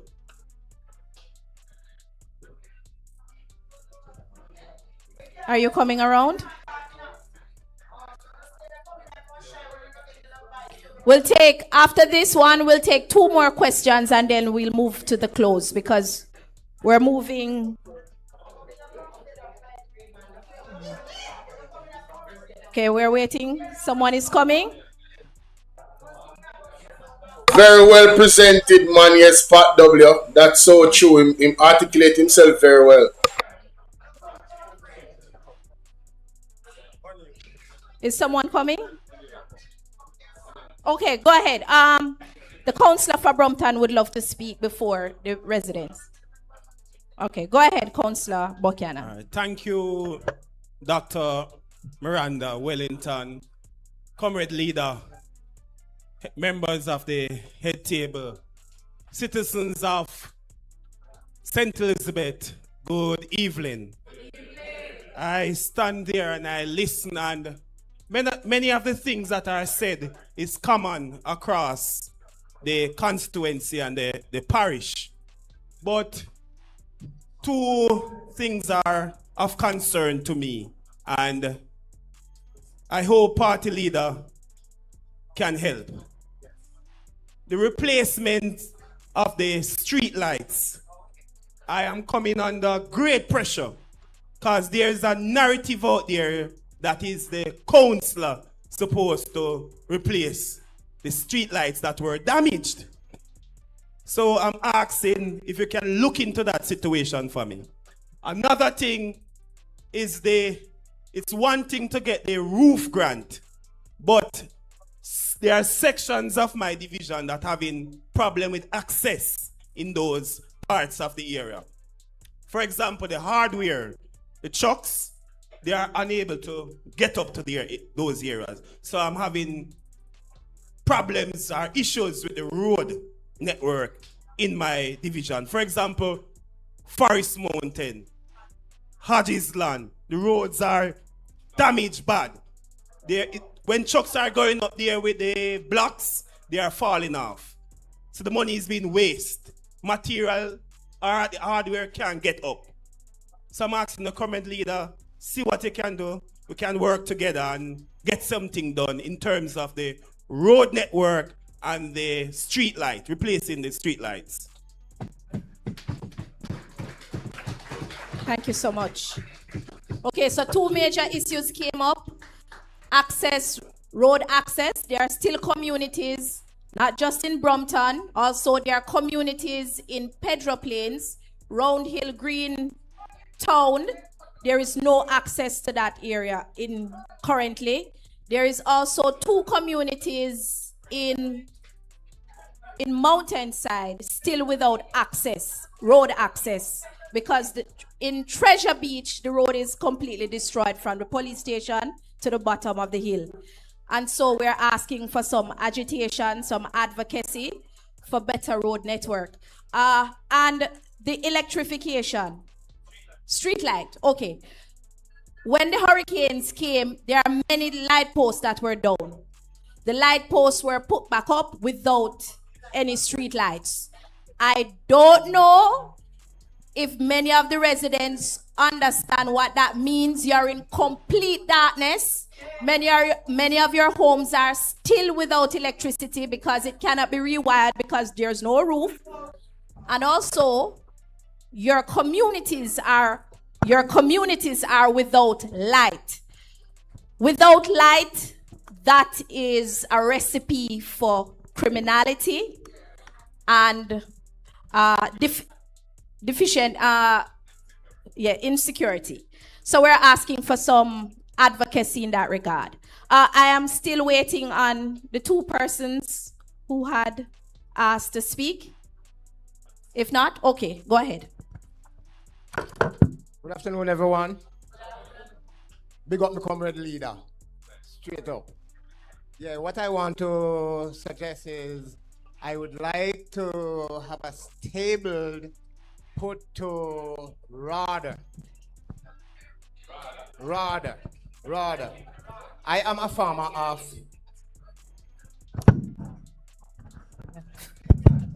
I'm from Five-Spen, St. Elizabeth in the Brompton Division. And I am having a real difficult problem, which others are having it too. When it comes to chicken, I have a loss of 500 chicken in the Melissa disaster. And I went to RADA and told them my problem. They gave me a number to call a special person. I do so, and not even one time out of about 50 times that I've been calling that person, and I'm not getting through. So I would like you to stable it and put it on the table to RADA and find out what is the problem, because there is no farmer from over by my side that have been benefit out of RADA. Five-Spen. I'm from the Brompton Division. Yes. So, Clifton Spencer. Yes. Buchanan in Brompton Division, yeah. So, that is my few words. And one more thing. I am having a little problem with my colleagues from the People's National Party, because there is, I don't know if it's Roma going around saying that there is going to be some runoff with my party leader. I want to make that clearly, and also Jamaica to be understand if it's lie or true. Okay? Yes, thank you very much. Okay, thank you so much, Mr. Clifton. Okay. Emotional damage. Yeah. So, on the question of your inability to, or the fact that you haven't got through to that number, what I would say, if you can provide your information in terms of name and number and the name of the district to Councillor Buchanan, who can get it to me, I will approach RADA, not just on your behalf, but on the behalf of everybody in your community who is in a similar position. Yeah? In terms of parity, boy, Kevar, it's good to hear from you, Kevar. You know, I mean, it's good to hear from you. Yeah, I will try to find the time to come back to visit parity specifically. It will not be in the next 2 weeks, because I'm actually traveling, and then there's Independence, but I will try and find time even in August for come to the community and talk to the people, because I know based on everything that's swirling around, there's a lot of insecurity. And you make the point, if you're going to relocate people who depend on the sea and the proximity of Pelican and so on to some other place, how are they going to make a living? You know, these are the kind of issues that before any plan is made about relocating communities to build some new city, these things have to be resolved with the people. And I also have to wonder, you know, you're talking about moving people because they were hit by a hurricane. But there are coastal communities right around Jamaica. The hurricane happened to hit this area this time. A future hurricane, lightning don't strike in the same place twice, them say. A future hurricane could hit any part of Jamaica, any coastal community. So, you know, to take a decision now to do it here, what about everywhere else? I'm just wondering what the real plan is. You know, and I'm told that there are politically connected persons who have been buying up land in this area, and it's really an opportunity for profiteering to take place on the land that they have invested in. Now, I can't tell you whether or not that is completely factual, but I've heard this from several sources. So we are concerned about the way the government is going about this. It needs greater transparency. It needs to be more inclusive in its consultation with the people. And the whole idea of it must be a people-centered thing. It must be about helping the people to have a better life, not about any other agenda of any kind. And as for the last point you made, sir, one Marky Jeep on the app. One.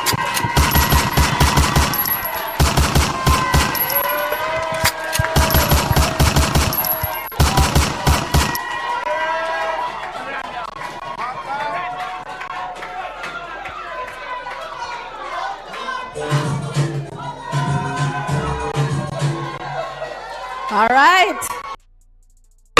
Marky Jesus. Yo! BOLO! Yo! Marky Jesus come up on internet with that one statement there a while ago. Remember me tell you, one Marky G on the app. You never know? Come like them never know. People like, share, subscribe. No, sir.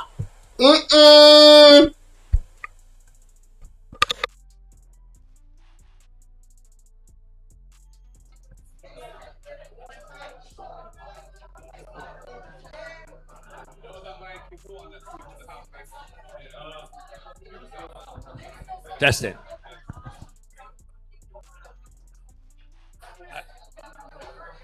Opposition leader. I'm a pretty shy person. And I was sort of reluctant to come here. But I think I have pressing concerns. I'm a retired civil servant. I spent 42 years with the government. I have a little farm. Incidentally, my name is John Bardowell. I have a little farm not very far from here, where I had at one stage 125 mother pigs. Not pigs, mothers alone. I spent a lot of funds developing a farm. And I was devastated by Melissa. Some people call it hurricane. I call it tsunami. I don't know where this thing named hurricane came from. It's a tsunami. If you're to go to my farm right now and see the thousands of zinc sheeting, I am distraught. I'm sort of a little demotivated. But a lot of people depend on me in terms of, because we are a slaughtering center. People will bring their animals and we slaughter.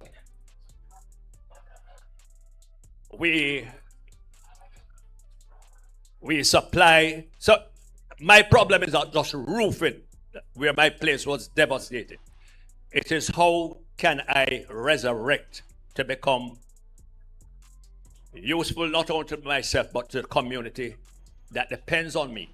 And my wife, who happens to have been the president of the Pig Farmers Association, who is off the island and is returning shortly to prepare for Denby Agriculture Show, the Pig Farmers Association.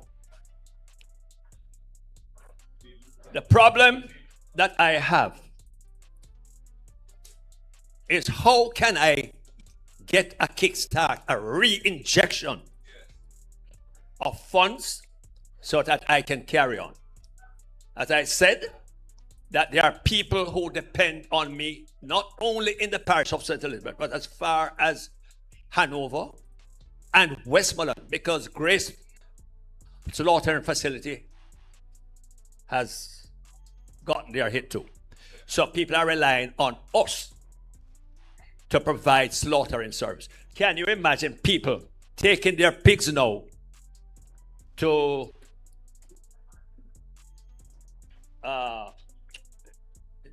that place in Spring Village where they slaughter chickens, Jamaica broilers, as far as there, to go back down the line to do their thing. So we are in the mix of things. So that's one aspect. Having spent 42 years with the government, I retired as the chief motor vehicle examiner for the island of Jamaica. And I remember you touched on the subject of what are minor offenses and people are being ticketed. And that hurts, because I was the one that convened the very first meeting to start to review the Road Traffic Law Act. And that was over 20 years ago it started. I'm retired now 17 years. I see where there is talk that by the Minister of National Security on Deon Jackson's show some time ago, where they talk about educating the public. Total lie. I say that because if in my position, I have never been privy or heard of any consultation, any meeting to apprise people of, not even me know the new road traffic law. So how can the ordinary person know it? I know the inside out of the old road traffic law. And I know that there are aspects of it that are intertwined. And they call it new. The government call it new. I call it a revised edition. Because a lot of the old road traffic law comes over. So it should be a revision of the road traffic. There is an overlap of what the police personnel are carrying out and what the Island Traffic Authority officers ought to do. Example, a lug nut missing, $10,000. You have 6 lug nuts on your car wheel, or 5. And the police is saying you have 1 missing and you are ticketed for 10,000. What an examiner would do, or ought to do, is to issue in law a warning notice for a minor offense. Any little thing like that. It's not detrimental, and it is a prerogative of the certifying officer in the Island Traffic Authority to say, hey, you are missing. I'm going to issue a warning notice, and you bring the vehicle to me within 7 days, and let me see that you really did it. What an injustice!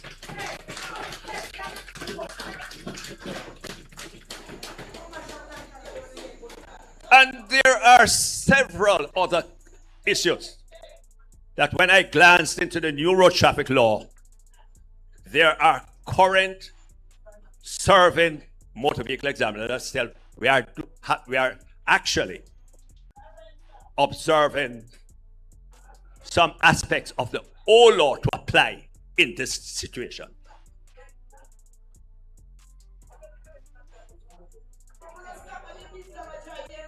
So, what I'm asking you in your capacity as opposition leader, in the Senate as a senator, any parliamentarian, is to take task,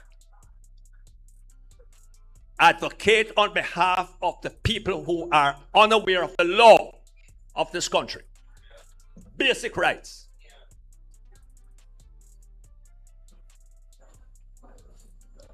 People don't know. We are dependent on you. So there are two things. One, maybe opposition leader, you may have to advocate for a repeal of the so-called new road traffic law.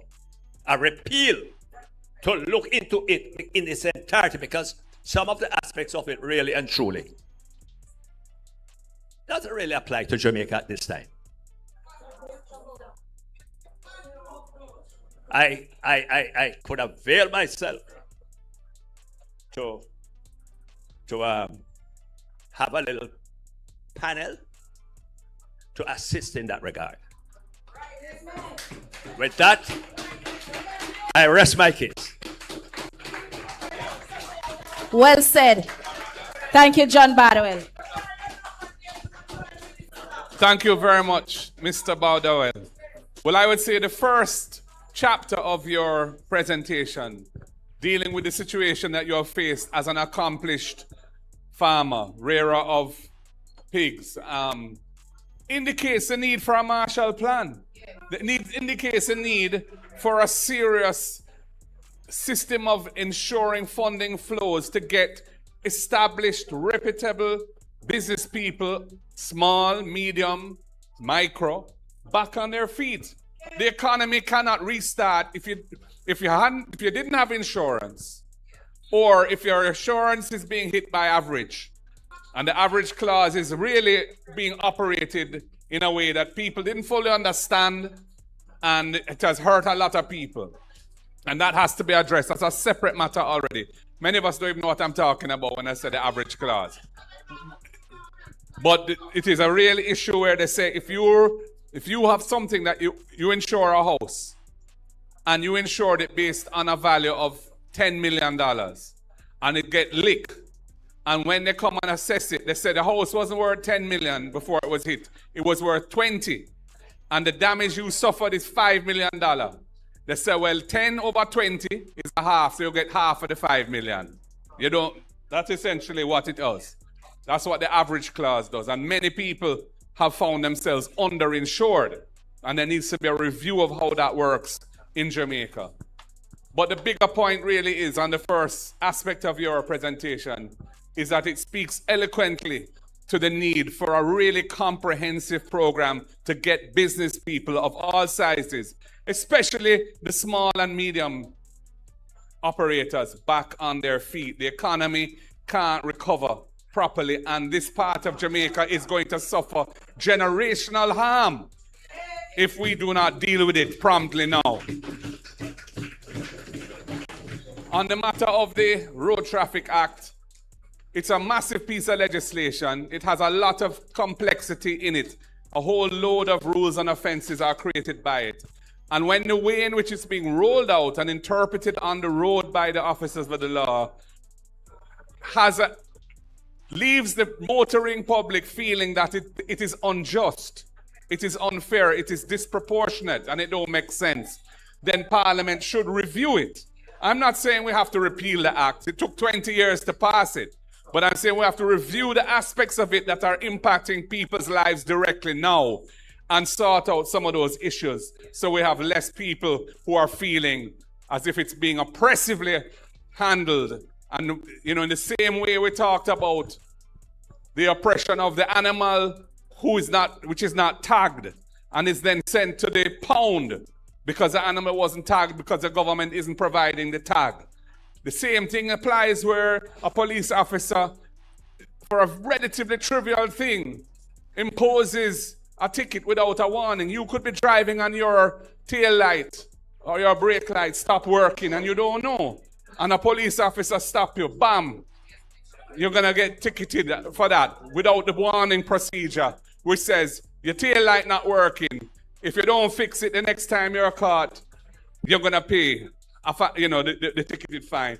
The law needs to work for the people. The law should not oppress the people. And we understand that. And we're going to continue to advocate for that review before the demerit point system is overlaid on top of the existing system, which is going to make it even harder for people, especially taxi operators and bus operators. So I'm going to hand back now to Dr. Miranda Wellington. Here is the microphone, ma'am. Thank you for your excellent performance. Thank you again. Thank you again, opposition leader. And I hope that a lot of your answers, a lot of your questions were answered. And I hope that the questions that you gave were clear enough for us to record and make notes so that we can give responses in another forum. I know that we may not have all the answers tonight, but what is important is the engagement that took place tonight. The communication, the interaction, the respect that you deserve, that your leaders have given you tonight. Please give them a round of applause. Tonight your voices were heard. And even though you did not get everything that you wanted, one thing is for sure, this is the beginning of a recovery process. And I'm glad that you didn't hold back. I'm going to go straight into your vote of thanks, and I'm going to invite Mrs. Patricia Scarlett to come and give the vote of thanks.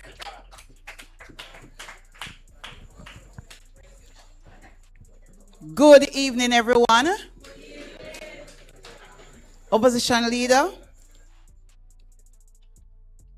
other members of the head table. It has been such an honor to be a part of this wonderful event and to be working with a team of people who truly cares. On behalf of the people of the Western region, in particular St. Elizabeth, I would like to extend my heartfelt gratitude to our esteemed guests. Our keynote speaker, opposition leader, Mr. Mark Golding, who did a superb job in delivering this evening's central address on the state of the recovery, the unacceptably slow pace of rebuilding across St. Elizabeth, the NARA legislation, and the need for genuine oversight and accountability, concerns surrounding compulsory acquisition, and the general uncertainty it has created for landowners, especially those people in poverty, building resilience into how we rebuild, the fact that recovery money remains largely unspent, because we all know that that 1.44 billion, only 2% of it was spent, and the inadequacies of the government's recovery programs, including roofs. You spoke about the government having a structured consultation with the people, and it is needed. Thank you, sir, for coming here this afternoon. And I am 100% sure you have greater clarity on some of the issues that he addressed this afternoon. Are you in a better position now? You're not in a better position? You did not get clarity? You got clarity? All right, so we can say thank you to Senator Floyd Morris, who gave us a detailed assessment of the housing situation across St. Elizabeth. Families still displaced, are living under tarpaulins, the backlog in roof and home repairs, the gap between promised and delivered housing support, and what a serious people-centered housing recovery should look like. Sir, we want to say thank you for coming here this evening to address the people of St. Elizabeth. We know that with the right support and strategic planning, small businesses can unlock untapped economic potential that can significantly boost the economy of St. Elizabeth. Senator Kisha Anderson, you focused on the small business community, our shopkeepers, the vendors, the fisher folk, tourism operators, and tradespeople, the lifeblood of St. Elizabeth. You spoke about the losses suffered and the difficulty accessing recovery support and financing, and the measures needed to get St. Elizabeth's local economy back on its feet. You did so with eloquence and clarity, and for that we say thank you. MP Ian Hales, I believe St. Elizabeth is one of the parishes with the most water sources, especially in northwestern St. Elizabeth. A lot of rivers, a lot of springs all over. Nevertheless, the people of St. Elizabeth, we are suffering from water insecurity, serious water insecurity. And I've heard him ask for the names of some of our communities, and I can give you a list. Right now I have a NWC bill on my telephone. It was sent to me for $475,000 from a resident in Rice Peace in Middlesex. And they have not been getting water for over 20 years. The last time you were here, you came with a bag of groceries, you remember? And you gave us a detailed explanation regarding the cost of living. Before Melissa, it was rough. After Melissa, it is rougher. Because some of us did not take heed to your warning. And right now we are in a pickle. This evening, you gave an in-depth examination of water supply and infrastructure across the parish following Hurricane Melissa. You spoke about the damaged system and the unreliable supply.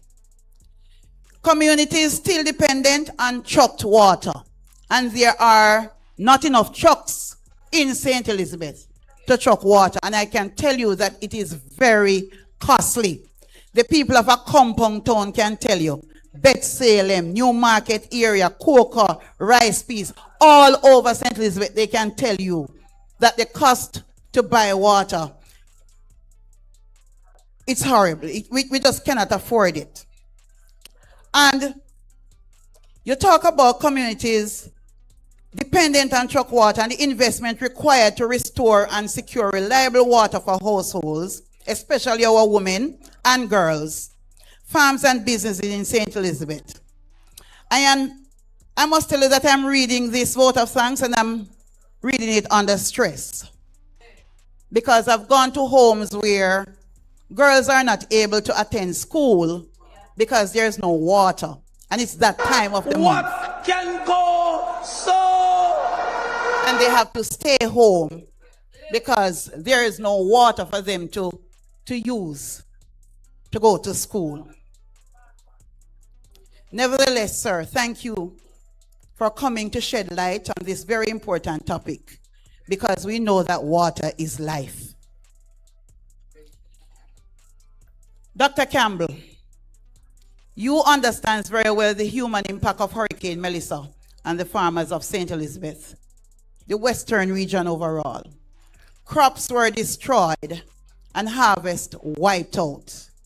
It's the first time I've ever seen a hurricane remove pineapple plants out of the soil.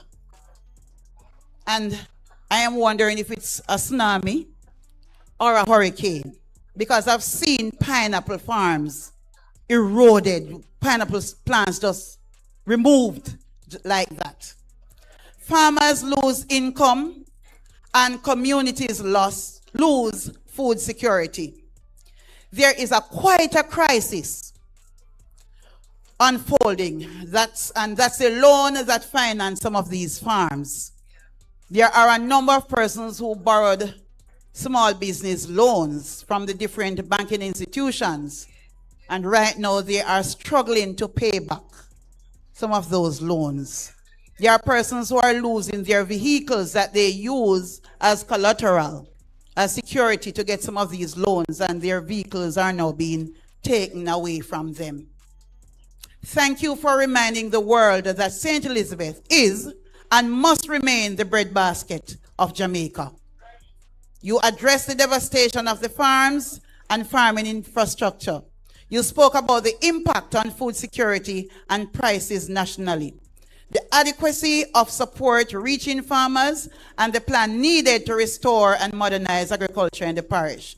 Thank you, Dr. Campbell, for your thorough presentation. To you, the attendees, to you, the people of St. Elizabeth, and there are some persons here from Westmoreland, thank you for coming out to participate in this worthwhile session. This was all about you, and your attendance made the occasion truly special. Respect. Thanks to the online participants. We know that if you could be here, you would be here. To the board and management of this noble institution, thank you for hosting us for this very important town hall meeting. Your partnership means a lot to us. To Mr. Williams, Councillor Dwight Salmon, and Councillor Donovan Pagan, thank you for the part you played in kicking off the meeting on the right footing.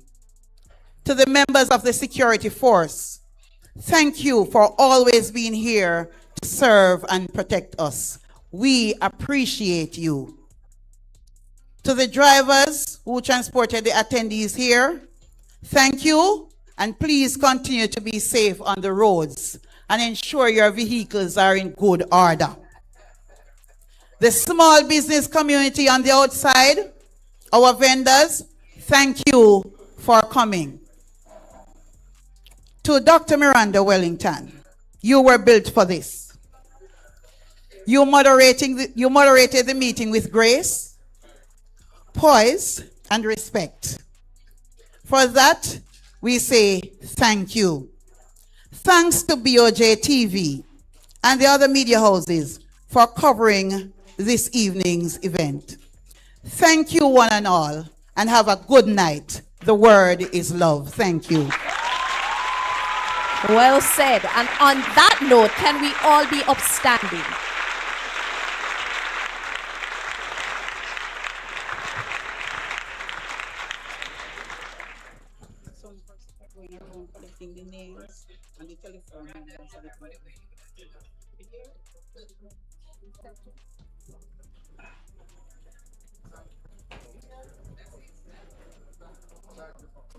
Thank you so much for coming out, and have a good night. Please be safe on your journey home. I think we should want for the guys. Remember, it's not a political meeting, you know, so I think that the PNP anthem she wanna go do, but so they have to remind her, say, remember, say it's not a political meeting. But ladies and gentlemen, this was excellent. I'm glad I had the opportunity to record some of it and post it and do the live and everything. I want to thank those that took the time out to share this, you know, watch it on this platform. Thank you guys so much. If anybody catches the replay and you make it to the end of the video, big shout out to you. Salute. Truly appreciate it. You know what I mean? God bless you. And, you know, there's a lot of things that is going on, to be quite honest with you guys, that I could definitely go over. But I just don't want the live streams to be too lengthy. over 2 hours. I'm trying to keep a discipline where that is concerned. So I don't know if I'm mentally or physically up for going live later tonight. I don't feel like I went on the road and the sun burned me up. A little time I'm up on the road, so I feel kind of tired right now, to be honest with you. But I am still working behind the scenes. I have some videos to post up. Make sure you subscribe to all of my platform, guys. You never know where I'll be going live or where I'll be posting my videos. But mostly for reference, BOLO V&R clips and BOLO V&R 2.0 is mostly where I post uploads. So, and what I've been doing lately is not posting the same upload on both platforms. So there's videos now that are exclusive to both platforms. And I hope that you guys pay attention. And you can join the WhatsApp group. Pay attention to Nightbot in the comment section. All the information that Nightbot drops, pay attention to it. Click the links, read the message, see what it's about. Some of them don't have any links, some of them is just a thank you for being here and stuff like that. And this was very eye-opening. That last part right there with the lady, I think I have to do a whole live stream on that alone. The stuff that she was talking about, that she knows and had experience, this was an eye-opener. It was an eye-opener. Can you imagine children can't go to school because they don't have any water? Especially girls. And then that time of the month, little girls, little teenage girls. I mean, this is this government is truly evil. They're pure evil. Absolutely pure evil. So because these areas are quote-unquote PNP areas, they are being politically victimized. Not looked at.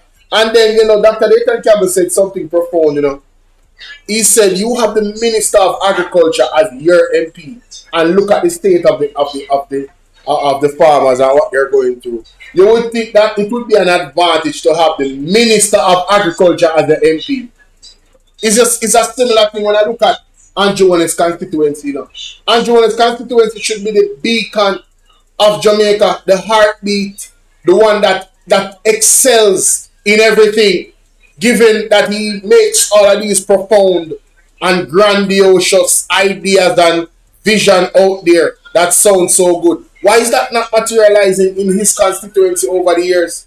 It has been a stagnated garrison, poor roads, all of those things. And the man has been there forever. And you know what the problem is? It's not so much Andrew Warren, it's the people in those constituencies that sit down and pretty much take it. Pretty much don't rise up above it. When election time comes, them don't act. They sit in the mess and they endure because they are resilient. But like I said, I don't want to be too long with this. I'm definitely gonna have this conversation on another live stream. Thank you guys so much again for your continued support. Pat W, big up yourself and everybody else.